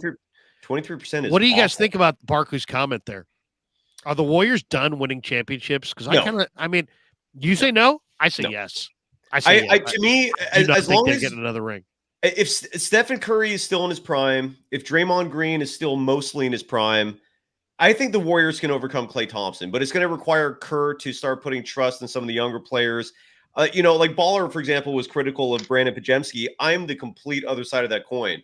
I think Pajemski is a legitimate basketball player. I was so pleasantly surprised by watching this kid play in the preseason. What the Warriors need, in my opinion, is athleticism, energy. Someone like, again, Pajemski, who will attack the rim, who will be aggressive on every possession. I love seeing Kuminga, for example, for a couple of plays there, running a full court press, making life difficult for the other players. I felt like the Suns tonight were just the hungrier team. They just looked hungrier, man. The Warriors actually looked old and they looked slow. And so, to me, Kuminga, Moody, Pajemski, like these kinds of players, give me hope that they can still win it. I don't think the Nuggets are that much better. You know what I'm saying? No, I don't think it's over. I'm not giving up hope on them for a title, but the Clay thing is and Wiggins too, man. I mean, I don't know what they'll happen with Wiggins tonight. I mean, curious to see if they I was saying up. before, I don't know if you got in here, if I'd already made this point, but I loved when Wiggins, the way he played in the finals a couple years ago when he was a rebounder. And on this team, how does he not know that this team needs him on the glass? He had one rebound. And I just think he's such he's got such length. He's such an athlete that if he wants to rebound, he'll be able to rebound, but it's not naturally in his DNA. It's something he has to like, okay, I'm going to go rebound. And I wish he would take that mindset, because to me, he's a more valuable player when he thinks that way. Hell yeah. Yeah. What do you guys think, though? Carl, Rye, Red, do the Warriors get more rings with this group, or do you think they've won all the rings they're going to win? The only way you're going to win another ring is through having chemistry and them finding a way to merge all of their pieces that fit together. And one piece that has to fit is Klay Thompson, because I hear the people who believe, hey, there's no Klay ever coming back. But that's the same guy who made 300 threes last year, and nobody else in the league made 300. So the question becomes, how do you put him in position to be his best self? Red said something that I don't know if everybody caught. People guard Klay Thompson like he's the most dangerous wide receiver in the game. Correct. 100% of the time he's on the floor. Correct. Guys are completely sold out. Guys are absolutely hedging every screen. They are absolutely top locking him to death, which says opposing coaches, when they look at film, still see the ability of him impacting games. So they're trying to make him less effective. The challenge is the Warriors don't have a second scorer on their team outside of Klay. Wiggins is not a number 2 scorer, and neither is anybody else on their roster. Kuminga's going to have to be if they want a shot. Kuminga's not a scorer. Kuminga's an energy guy. But he led the preseason in scoring, Carl. He led the entire NBA in scoring in the preseason. So, but I agree with Carl. He's not really a scorer. He's not a scorer. He averaged 22 points a game in the preseason. I don't understand why you're saying that. Because he's okay. There's a difference between scoring and being a scorer. He didn't have 22 tonight. He didn't lead the league in scoring tonight. Kevin Durant's a scorer who also is an outstanding shooter. Kuminga is an energy player who's figuring out how to find buckets and opportunities when they present themselves. And I think he's going to do a great job. I think he's going to be their 4th leading scorer on this team. I expect him to average somewhere between 14.5 and 15 plus points a game. But he's not a guy that if I ask you how's Jonathan Kuminga going to get a bucket, you can't specifically say where a bucket's Agree to disagree, Carl. Agree to disagree. I do not agree with that at all. He can easily what I've seen from him when he's actually given the green light is someone who can attack the paint, and he scores very easily. His 3-point shot is incredibly good now. He's fantastic. He's a 5-tool player. I do not see what you're seeing with him. I'm sorry. Okay. It's okay. We can agree to disagree. That's fine. I've watched a lot of basketball, and I can absolutely say this. He's not Alex English. That's a scorer. Okay, well, you're naming like Hall of Famers, man. Like, but no, he's not a pure scorer. He's an athlete who gets his in transition. He's a great athlete. I mean, to me, I see kind of a young Gerald Wallace with a little bit more upside. Again, somebody who and Gerald Wallace wasn't a scorer. He could run the floor. And I mean, the only guy who. So you're saying that that he's like a Dominique Wilkins. Dominique Wilkins was Yes. a guy who was a freaky athlete Yes. and also was a scorer.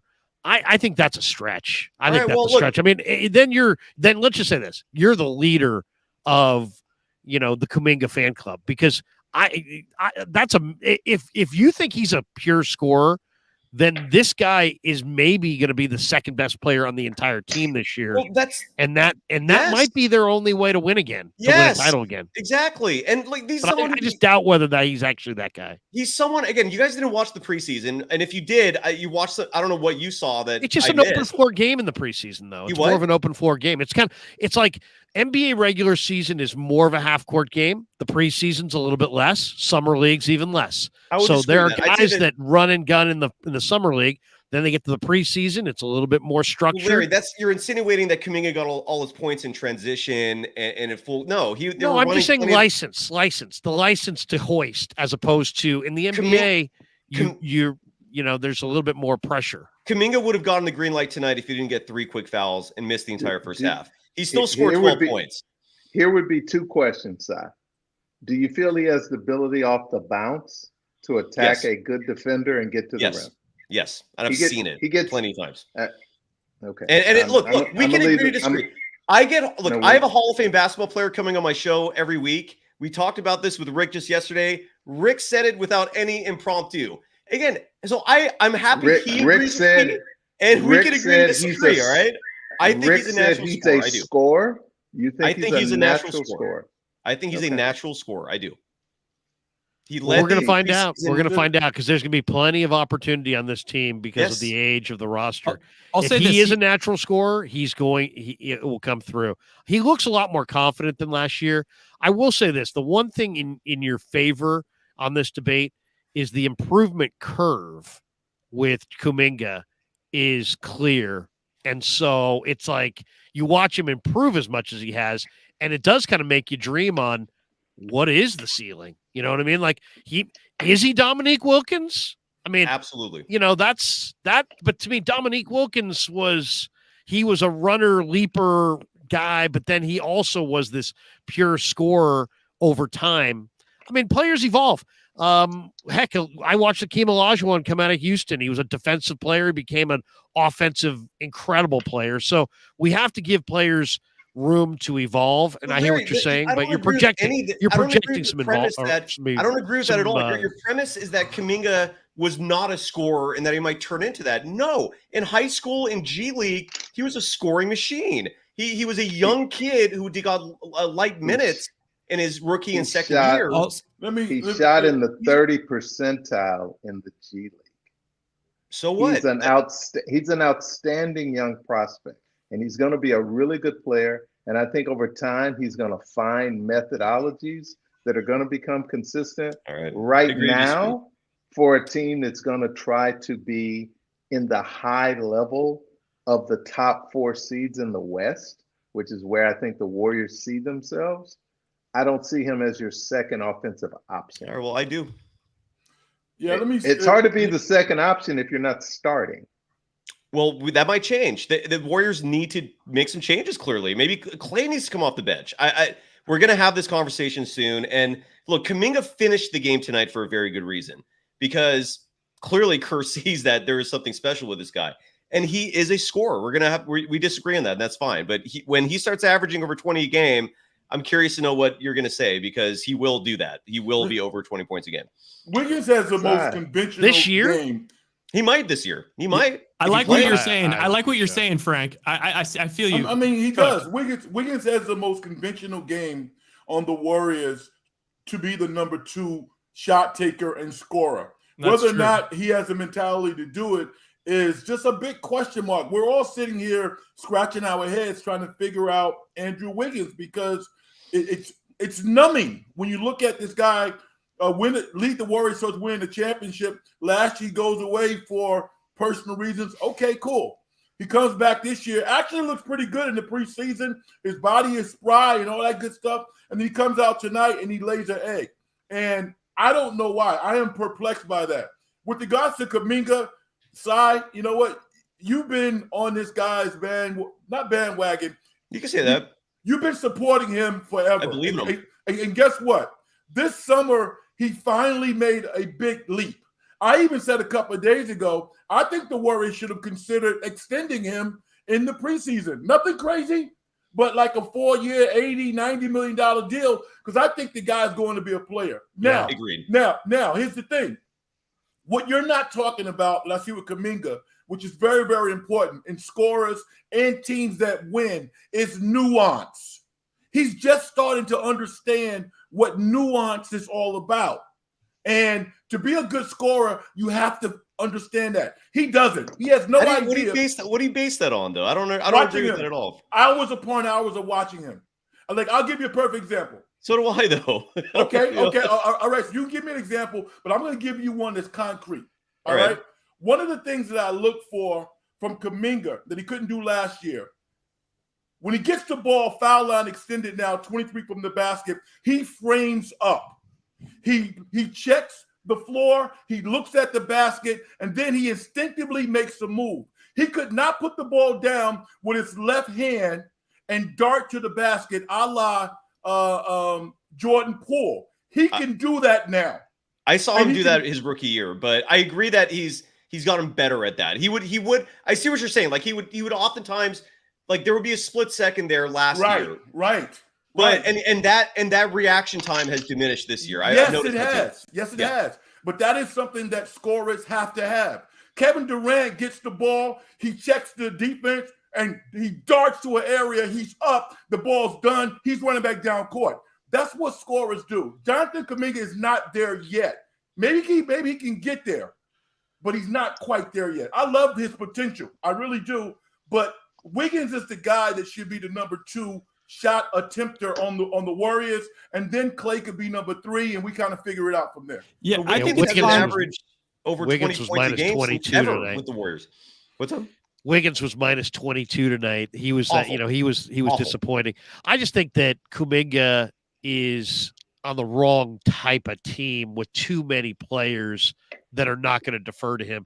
If you put him on a team where he was like the lottery pick and they had nothing, and he could literally have the green light, then I think he would have the runway to start to grow the way you're projecting him to grow. On this team, if he really started hoisting, he'd get stank eye, he'd get dirty looks. Unless it just immediately was successful.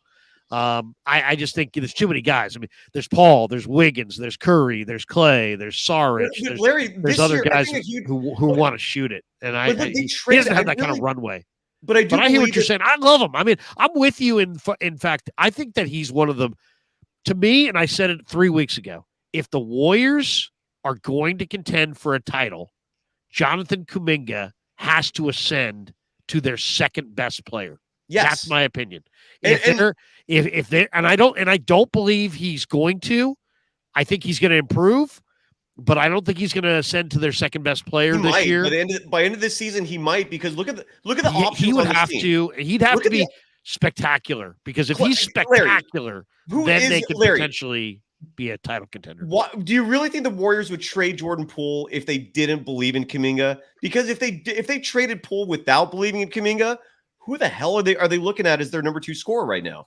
Wiggins has never put up over 20 a game with this Warriors team. He did it in Minnesota, hasn't done it here. Clay, who knows what the hell is going to happen with him?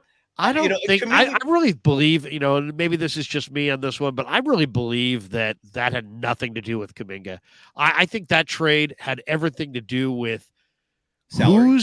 who's at, Poole's contract. NBA is about trading contracts. Whose contract is more of an asset? In other words, what are there more teams that would be willing to take Poole if he didn't fix himself and just became this kind of halfway player where he's an offensive player, not a defensive player, doesn't get along with the other players, so on and so forth. Maybe the bad vibes continue here in Golden State. Would it be harder to move him, an undersized 2 guard that doesn't play defense, or is it going to be harder to move CP3 and is expiring? And I just think the Warriors made a calculated gamble and said, you know what? There's going to be teams that are going to take his $30 million expiring. And this is a way to save money and potentially flip him on another deal. like the greatness of D'Lo wasn't in D'Lo. The greatness in D'Lo was He's an the asset. ability to what Yeah. they got next. And I just think the same thing can be said for Chris Paul. It's like they like Chris Paul. They're going to make the best of it, and we'll see where it goes. But I think they just looked at it and said, Chris Paul's contract as an asset is, if we try to market that, there'll be 7 teams that will be in the running. Where if we try to market Jordan Poole's contract, there might be 1 team or 2 I don't know. teams. I don't think they made that trade with that thinking in mind, but it could happen. I mean, that's one of the things I do wonder if they're going to recover from this, from losing Bob Myers and replacing with Dunleavy Jr. Myers had that ingenuity to think 2-3 steps ahead with these kind of moves. And it was fascinating. It was impressive. We'll find out if Dunleavy Jr. has that same skill set. But I don't think they made the Chris Paul trade under the guise of, well, this could turn into something else. Like, I really do believe like he's going to be a part of a championship run. At least that's what I think they thought. What's his isn't his deal? Doesn't he make $30 million this year? And that's it. And that's it. Then that's it? Yeah. I thought there was one more year. No, this is the one more year, is this year. So I mean, look at it this way, but I can't. So at the end of this year, they can't trade him. They can just let him walk. Correct. Okay. Yep. Well, that in itself has quite a bit of value to Joe Lacob as far as millions of dollars when you factor in the repeater tax and all that. Yep. So there's that value. But I think there's also the chance of, I think they wanted to find out, okay, maybe he makes them better, or maybe they pivot off of him at the deadline. But I think they feel like they had better options than Jordan Poole, especially since they're committed to Steph, and Steph was giving Jordan Poole ugly looks in the playoffs. And Draymond obviously didn't like Jordan Poole. Draymond's obviously a key figure in Steph's career at Golden State. So they chose Draymond and Steph over Poole. And look at how many times this team has talked about their chemistry and being tied together, and, you know, the value of, you know, basketball IQ and all. I think Jordan Poole might lead the league in scoring this year, guys. He might be the leading scorer in the league. Possible. But I still think it was a good trade. I'm drinking the Kool-Aid on. I truly believe they did it. Just they're like, we're going to bring in Chris Paul. This is going to be a team that is entirely composed of grown-ups and smart basketball players. And they just, now as far as the Kuminga, okay, so this is what I'm thinking is like, I think Clay maybe averages 18, Wiggs averages 18, maybe Kuminga averages 14.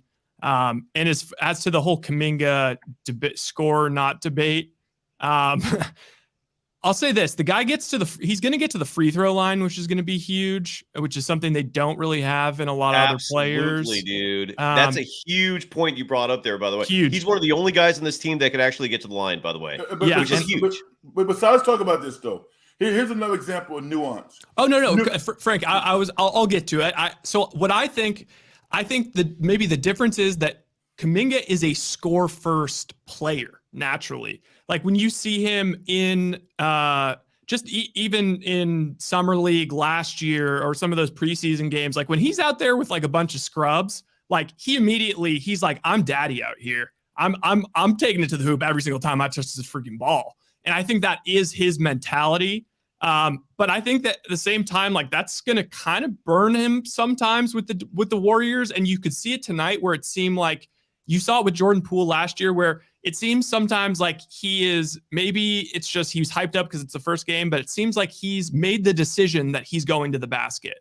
He's got the ball, but he's already pre-made the decision. I'm going to try and score here. Well, when you're and that then he'll good, try and force it a little bit. When you're that good, that's what you should do. I mean, that's what all great players do. It's I don't understand what the point is. But let me say this: this is nuance. Jonathan Kuminga is just starting to kind of be in those rooms, like those big board rooms where they're making billion-dollar deals. He's starting to get into those rooms. The score tonight, I believe, was 108 or 106 or whatever. He gets fouled. Yeah. He goes to the free throw line, and his form looks perfectly fine. But he misses free throw, and he misses 2 free throws. Now, everybody misses free throws on occasion, but nobody here right now was surprised that he missed at least one of them. I thought he'd make at least one. He missed both of them because he hasn't been in that situation before. Well, Fred Sharich did that at the end of the preseason just 2 games ago. I mean, it happens. It happens. Yeah, it does. It does happen. And I would even say that Saric is also, for the first time, starting to play in meaningful games. And he came back and he made a play, I believe, in that preseason game. But Jonathan Kuminga, in games that matter, at the free throw line and believing that he can make those shots, those are real opportunities that championship caliber teams have. And he's just starting to be in the mix. Once he gains his confidence, and if he can ascend to that level, then fine. He's not quite there yet. Carl's got to go. He's got an early meeting. Carl, we'll give you a final word here before you check out. Good to see you, by the way. Really excited to talk some hoops with you throughout the year. We're probably not going to do a live stream after every game, but we'll do a bunch this year, and we'd love to have you with us. Great to see you as always, but give us your final thought, Carl. Hey, first thing, man, I get to see Red. Ryan, lovely to see you back. Cyrus, we're people. We had Baller on. We had Dan on. I mean, my God, we had everybody but JD. So I just had a blast, man. It was so much fun. The good news is agreeing to disagree is an incredible thing. Mm-hmm. But the most important thing, let's just keep bringing that passion all year, man, because I got a feeling this is going to be a year where we're going to see about 4 to 5 different segments of the Warriors. And that's going to be very interesting. It's going to be interesting to talk about, interesting to watch. The over and under, Larry, I'd take the 48 over 47. That's where I kind of have them. I have them as the 4th seed. I have them being right about 500 on the road and just slightly above that when they come home. It's really going to come down to matchups as we get further in the season in terms of who I'd want to see them play if they play in the first round and second round. So I'm looking forward to having a blast, but I will see you guys soon. Continue to just say good things, and I'm looking forward to seeing who's going to become that number 2 option on this version of the Golden State Warriors. I think I know who it's going to be, but we're going to get a chance to find out. That's Carl, have a great night, man. Good to see you. Have a great night. Great to see you. Peace out, my brother. Have a good night. There you go. Guys, we're coming down the home stretch. Let me just get a couple of these super chats. We got Beast Mode Gaming. Larry, bad week for the Niners, and Golden State losing is not good for my health. But, heck, we will be back. Go Niners. Go Warriors. We are better next game. Dubs both. Niners, Warriors. There we go. Rough 2 days, man. Not gonna lie. No Cap 757 says Golden State will have cap space next summer, letting Paul leave and not re-signing Clay. Cap is 190 plus the full mid-level. Lacob said on the TK podcast he wants to get under that second apron. And a lot of that second apron's punitive. That's why. Mark Graves says he's a member for 16 months. Thank you, Mark. He says Kuminga needs to stay out of foul trouble, especially with the ticky-tack fouls. Yeah, that sucked tonight. And then Larry Wong I don't think all that was his fault. One of those fouls was so ridiculous, and they didn't challenge it. Kerr was there were 3 different plays where Kerr I thought should have challenged. He didn't. And then he lost the challenge that he did pull. It was a mess. The whole night was a mess. Anyway. Larry Wong says get Trace Jackson Davis some minutes. He'll help with the boards. I agree there. That's why I saved that one. Guys, we the first game was Lakers Nuggets. Yeah. Did you guys watch that first game? Yes. And do you guys see, if I told you could have the Nuggets or the field this year for the finals, you taking the Nuggets or you taking the field? The Nuggets. Field. They do have some. I mean, Jokic. I saw Jokic is 6th all time in triple doubles in the NBA. 6th already. He's not even old. Yeah. That guy's going to be incredible. He had 29, 13, and 11 tonight. Yeah. MPJ Michael Porter Jr. had 12 and 12, 15 for Middy's own Aaron Gordon. Jamal Murray had 21. KCP had 20. The bench didn't do a whole lot. What do you think? Are the Nuggets, how good are the Nuggets? And Anthony Davis did not score at all in the second half of this game. Yeah, correct. How good are the Lakers and how good are the Nuggets? The Nuggets have literally the best player in basketball on their team. And I thought that they would miss Jeff Green and Bruce Brown. Bruce Brown. I didn't see that tonight at all. Now, people will get into their bench, but their front line has to be the best front line in basketball. Jokic, Porter, and Drew Gordon and Aaron Gordon. I mean, Aaron Gordon's an all-star as far as I'm concerned. He's going to make he is fulfilling that Draymond Green all-star position. Jamal's gonna be an all-star, and obviously Jokic. So they got 3 bona fide all-stars on their team, and that generally puts you in line to win the championship. The Lakers don't have that. The Warriors don't have that. So they're tough. I mean, you can kind of get into their backcourt, but they impressed me today. They really did. I'm kind of a Nuggets hater. They're fine. I think I'm hearing a lot of discourse about, oh man, are they going to be the next team that's going to win 3 out of 4? I think this year the championship is wide open it's up for grabs. Obviously Milwaukee, Boston. I think the Dubs are still in there. I would take the Nuggets over the Dubs, but I think the Dubs are still in there. And honestly, the Lakers are still in there. I think. I mean, and they still have a move to make at the deadline. They have enough pieces. But I don't know. I mean, the Nuggets, impressive championship run last year. They did get to play like the play-in game Lakers and in the Heat, the play-in game Heat. So I don't know. Yeah, I mean, the Nuggets are the team to beat. They're, but I mean, look, losing Bruce Brown and Green, that's going to take a bigger toll than I think people are going to give credit for. I know Christian Brown is a solid player.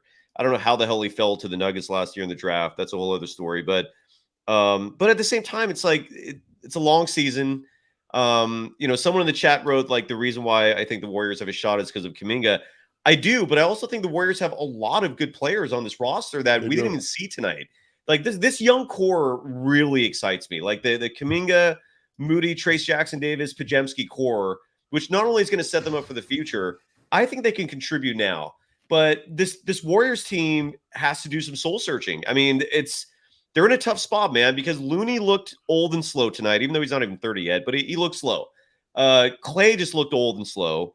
Wiggins, I don't know what the hell went on there. I mean, but you have other players, and this is where Kerr's going to be challenged. And I was encouraged by the fact that we saw Kuminga at the end of the game. Like I didn't think we'd see that, and we did. He pulled Wiggins out and played Kuminga. I thought that was incredibly encouraging. So I think by the end of the season, I do think this Warriors team could develop into something really special. But yeah, the Nuggets are the favorite. There's no doubt about that. What do you guys think so far of Victor Wembanyama? Oh my God, dude. I'm scared. Yeah. He's 7'4". He's 7'4". The guy can pass. He says he wants to play every game. I mean, he's really, really special. He excelled on both ends in the preseason. In 4 games, he averaged 19 points, almost 5 rebounds, and almost 3 blocks in just 20 minutes per night on 50% shooting, 31% from 3, 86% from the foul line. How great is this kid? And by the way, if you want a borderline guaranteed bet, I mean, one thing that's out there, I've seen a few people mention this, and I don't blame them. Like Wembanyama is something like 4-1 to lead the league in blocks this season. That looks like one of the easiest bets ever. I'm trying to look up right now what the more recent odds are, but that dude's got to lead the league, right? I mean, is there? I don't know. That seems like the easiest bet in the world to me. I don't know if you guys agree with that or not, but minus 160 for Rookie of the Year too. Yeah, those aren't good odds though. But 4-1 or blocks, 4-1. I mean, it's like this. I don't know. He's everything the NBA wished that he would be. I mean, he is a walking ATM machine. I mean, like the Warriors are on television 20 times a year. He's going to be on television 20 times a year in 2 or 3 years, and he's going to be the face of the NBA, man. Him and Collins in the preseason, just like obviously, like I kind of totally lost track of Zach Collins. I honestly, if you told me he was out of the league, I would have believed you. But he's like all of a sudden kind of muscular and he's healthy, and him on the court at the same time as Wemby is like freaky, man. Like it is freaky. Yeah, they need to give me a young player outside of Victor that you're really excited to watch this year. Chet. Chet. How about I'm Chet? not excited to see him, but by the way, real fast, Victor Wembanyama and Jaren Jackson are both plus 340 to lead the league in blocks per game. That's insane. Victor Wembanyama will be getting close to 5 blocks a game. So if you want easy money, make that bet. You're welcome. Just a side note. Though I am eager to see what Chet looks like. I'm actually eager to see what OKC looks like. We talked about young teams that are ascending. There's no doubt in my mind that OKC is one of those teams. I mean, to me, they're a team to really watch for this year. I mean, not only do they have Shea Gilgeous-Alexander, who I think is one of the great young guards. Giddey's a nice player. I'm a big Lou Dort fan. They got Chet. They got Jalen Williams from Santa Clara. Isaiah Joe's a tremendous shooter. I mean, they've got, Pokusevsky or whatever. It's got talent. Yeah. To me, OKC is a fun watch. I think they're if I can watch one team a lot this year, I'd like to check them out. I'm like so excited for this NBA Cup because the Warriors, their pod is the Kings, the Thunder, and the Spurs. I believe those are the 4. Now there might be one other one. Sacramento. I think. Oh, wait, Kings. Is Sacramento with their pod? Yeah, the Kings. So I bet, but that would only make 4. Maybe there's one more. Lakers? Still. No, the Lakers aren't in their pod. No, I saw it too. It was definitely Sacramento, but it wasn't the Lakers. Was Maybe it Portland? Was the Pelicans. Well, I thought they were regional pods. Weren't they? Somewhat regional? No? Okay, I've got it. Oh, okay. I was missing the Timberwolves, who are also going to be, I think, good this year. They got a lot of talent. Frank Tom Ocean says, Larry, do you sleep? LOL, great show. I know you. Yeah, seriously. I got up early today and I'm doing the late night show. Guys, great stuff. Good to see all of you. Real quick, just to add on to that, Larry, like Yes. you and I were talking until like almost 3 a.m. the other night. And then at the end, you're like, yeah, I got to get up like 7. Or I don't know how the hell you do what you do, man. Like, I slept until like noon that next day. Yeah, more power to you. Yeah, I mean, whatever. I'll tell you, I was getting a little stuffed up. I took a Mucinex, and it's like it really helped me. So we'll see. Are you sick? Yeah, well, I got a little bit of a like a allergy thing going on. Oh, gotcha. I got an allergy thing going on, so it's kind of bugging me. Good to see all you guys. Frank, is the dungeon coming back? Are we getting close? No. Listen, we're off and running, man. You're off and running. Dungeon's cooking. Yeah. No. We put 40 shows on the board. Nice. There's a small network of folks. Rye steps in every now and then. And let me know, Frank. I'll come on anytime you want me, dude. Oh, okay. Okay, cool. I just need to get when. Okay. I'm gonna reach out to you to come on. Anytime. And you know what? I equate the dungeon at this point to being like a high school football player, basketball player. What I am trying to do, and I think I'm succeeding, I'm putting good stuff on tape. Forget about how many people are listening. I think the quality of the show is ascending where I want it to be, and I'm having a ball. And I got to tell you, the people that show up to that show, I mean, everybody who does content right now, you guys know this. When people show up to check out you, I don't care if it's 2, 3, 4, whatever, you're like, damn, I can't believe this. So I'm having a ball, man. I love doing the show prep. I love doing the show. And we are building, man. Yeah. What's the schedule? Do you have a schedule, or when do you typically go live? Definitely Sunday nights at 9:00. That was your old KHTK spot. Well, I used to do, it was earlier, right? Yeah, it was earlier. I used to do 8 to 10. Yeah. But now I'm doing 9:00, and every now and then I bounce in throughout the week. But people are showing up and having a lot of fun. I would encourage more people to check it out. You see the address in the Dungeon Show right there on the screen. Just give it a listen and see what you think. And once again, Larry, thank you, man. I really appreciate this opportunity.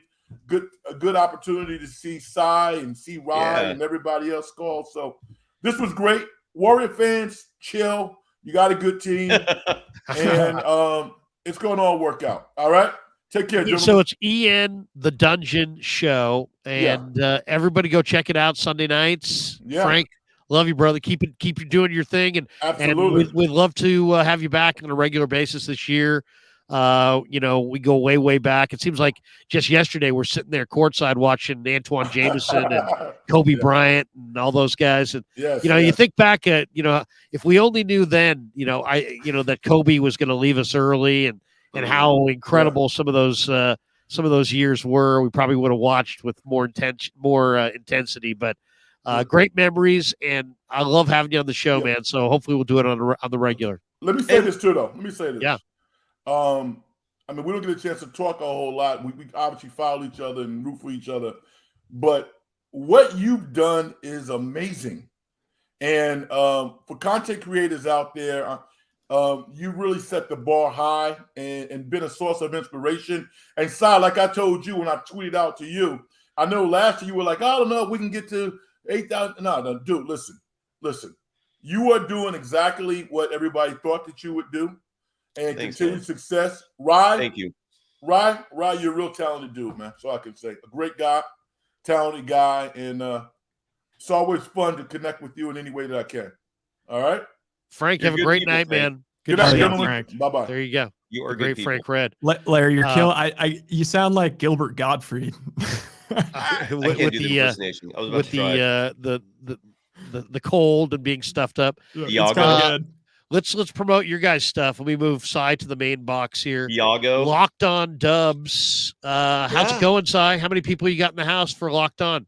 Well, I said we as Frank mentioned, we passed 10K. Nothing. We're not sniffing your channel, but doing all right in our little shop. By the way, you brought up that Antoine Jameson. He outplayed Kobe. I don't know if that was the game you're referring to. We were both there. Won that battle.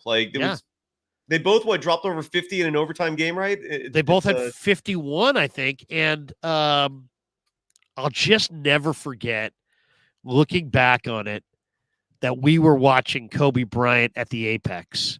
That he rolled in. Everybody in the house knew that the Golden State Warriors' main plan is to stop him. He had guys draped all over him. Yep. And yet he still hit shot after shot after shot. He was so spectacular. And the fact that, unfortunately that helicopter accident took him from us early. It's crazy, like, man. It's crazy. It really makes that memory so like time capsule special for me. The fact that I sat there and watched one of the greatest of all time do his thing and have one of the greatest nights. And we were sitting in the Warriors seats for the media, which back then were like 3 rows they were good. off of the floor. So we're literally sitting courtside for Jameson and Kobe going for 50 each. And looking back on it, it was like, wow, what were we watching? It was incredible. So absolutely. And I've said this on my show, and maybe I've said it on your show as well, that, Warriors fans in the 80s and 90s and 2000s and part of the 2010s, you didn't have a lot to root for. I mean, the Warriors were utter garbage. They were the Wizards of the NBA back then. And so if you really wanted to stay interested, you had to root for like a second team or second players. And so in my early days, like it was Jordan, right? I mean, Michael Jordan just captivated me, and I love the guy. And then Kobe comes along, and Kobe emulates him as closely as humanly possible. And so, if you love basketball, at least I did, I started loving Kobe's game, which was a conflict of interest because he's also playing for the Lakers. But yeah, man. And to see what a tragedy. I still feel like when the day that he passed, like the world's never recovered because he passed away. And like a month later, the pandemic kicked in. And then it's just never been the same. It's just never been the same since then. It's just the guy. There was something really, really special about him as a player, probably as a person as well. Si, we'll let you go, man. Have a great night. You too, guys. Later, Si. Great seeing you. All right. And then it was just the two of us. Rye Smith, West Coast Bias on YouTube. Rye, how's West Coast Bias going? How often do you go live? What's your vision for the channel? So as of right now, we go live Sunday night to talk about the full slate. And then Thursday night, we do, week preview, give out our bets for the week and go over every game.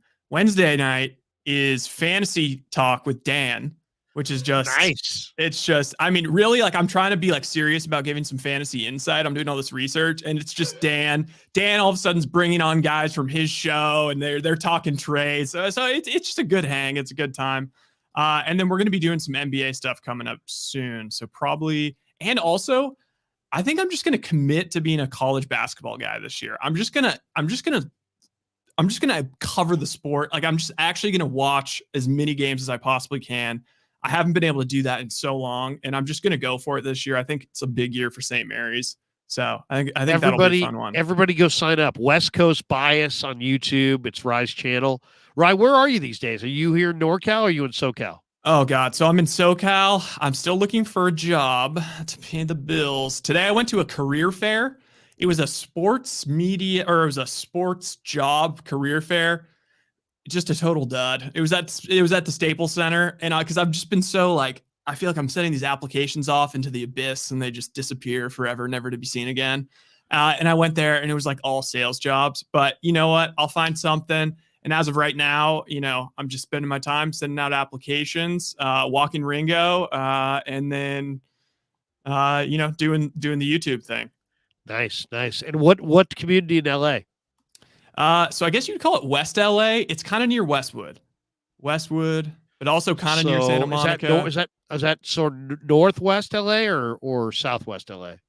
Ooh, I don't know. Is it Thousand Oaks near there? No. It's like it's near Santa Monica, kind of near Westwood, kind of near. There's all these different things. You come here and like all of a sudden, like everyone's asking me all these questions about like, oh, what cross streets are you at? And I'm like, I don't know. Should I care or no? Right. I don't know. But yeah, it's cool. But I'll tell you what, it's definitely a little emasculating because my girlfriend has a sweet job. She just graduated from law school. And so we're living back together again, finally. But she's helping me out as I'm trudging along looking for. So you know what? If anybody wants to hire me, that's another thing.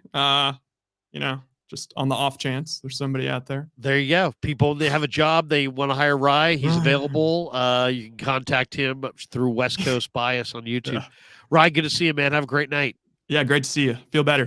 All right. Yeah, thank you. All right, that's going to do it for us. Our first Warrior stream in the books. How about that? Thanks to our sponsors, MarinAutoglass.com.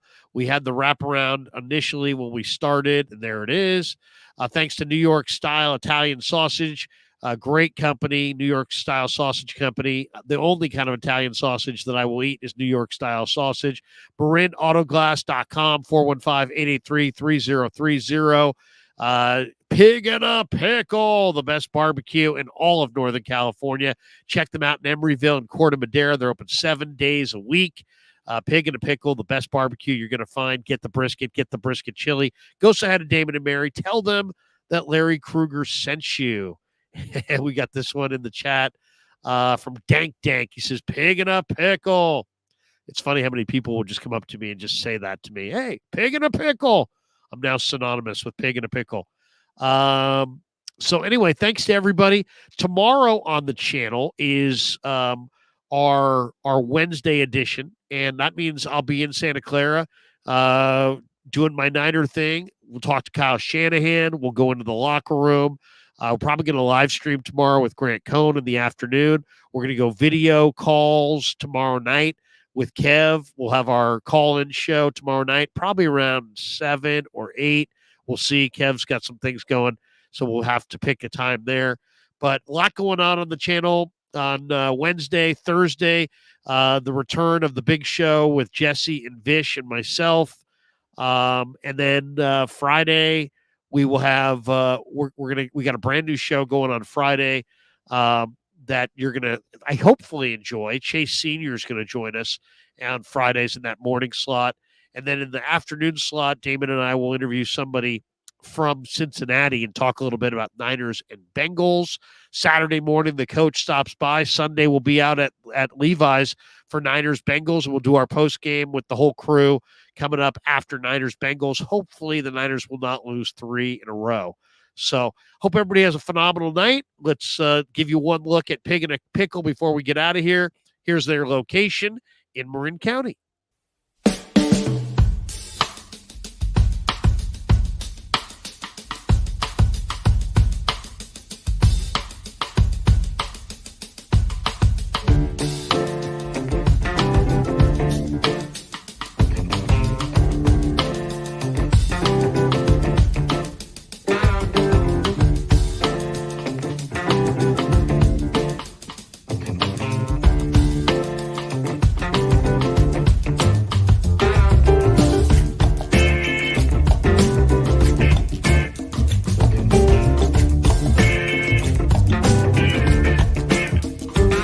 So New York style sausage was started over 7 years ago.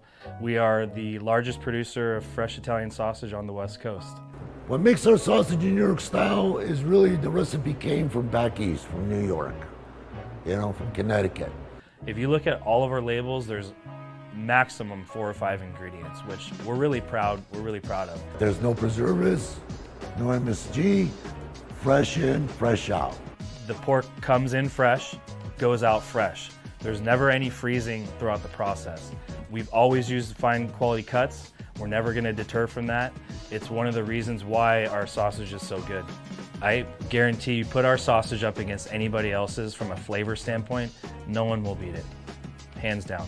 And do yourself a favor and do me a favor. Go buy a package of the New York style Italian sausage. Guaranteed you will love it, guaranteed.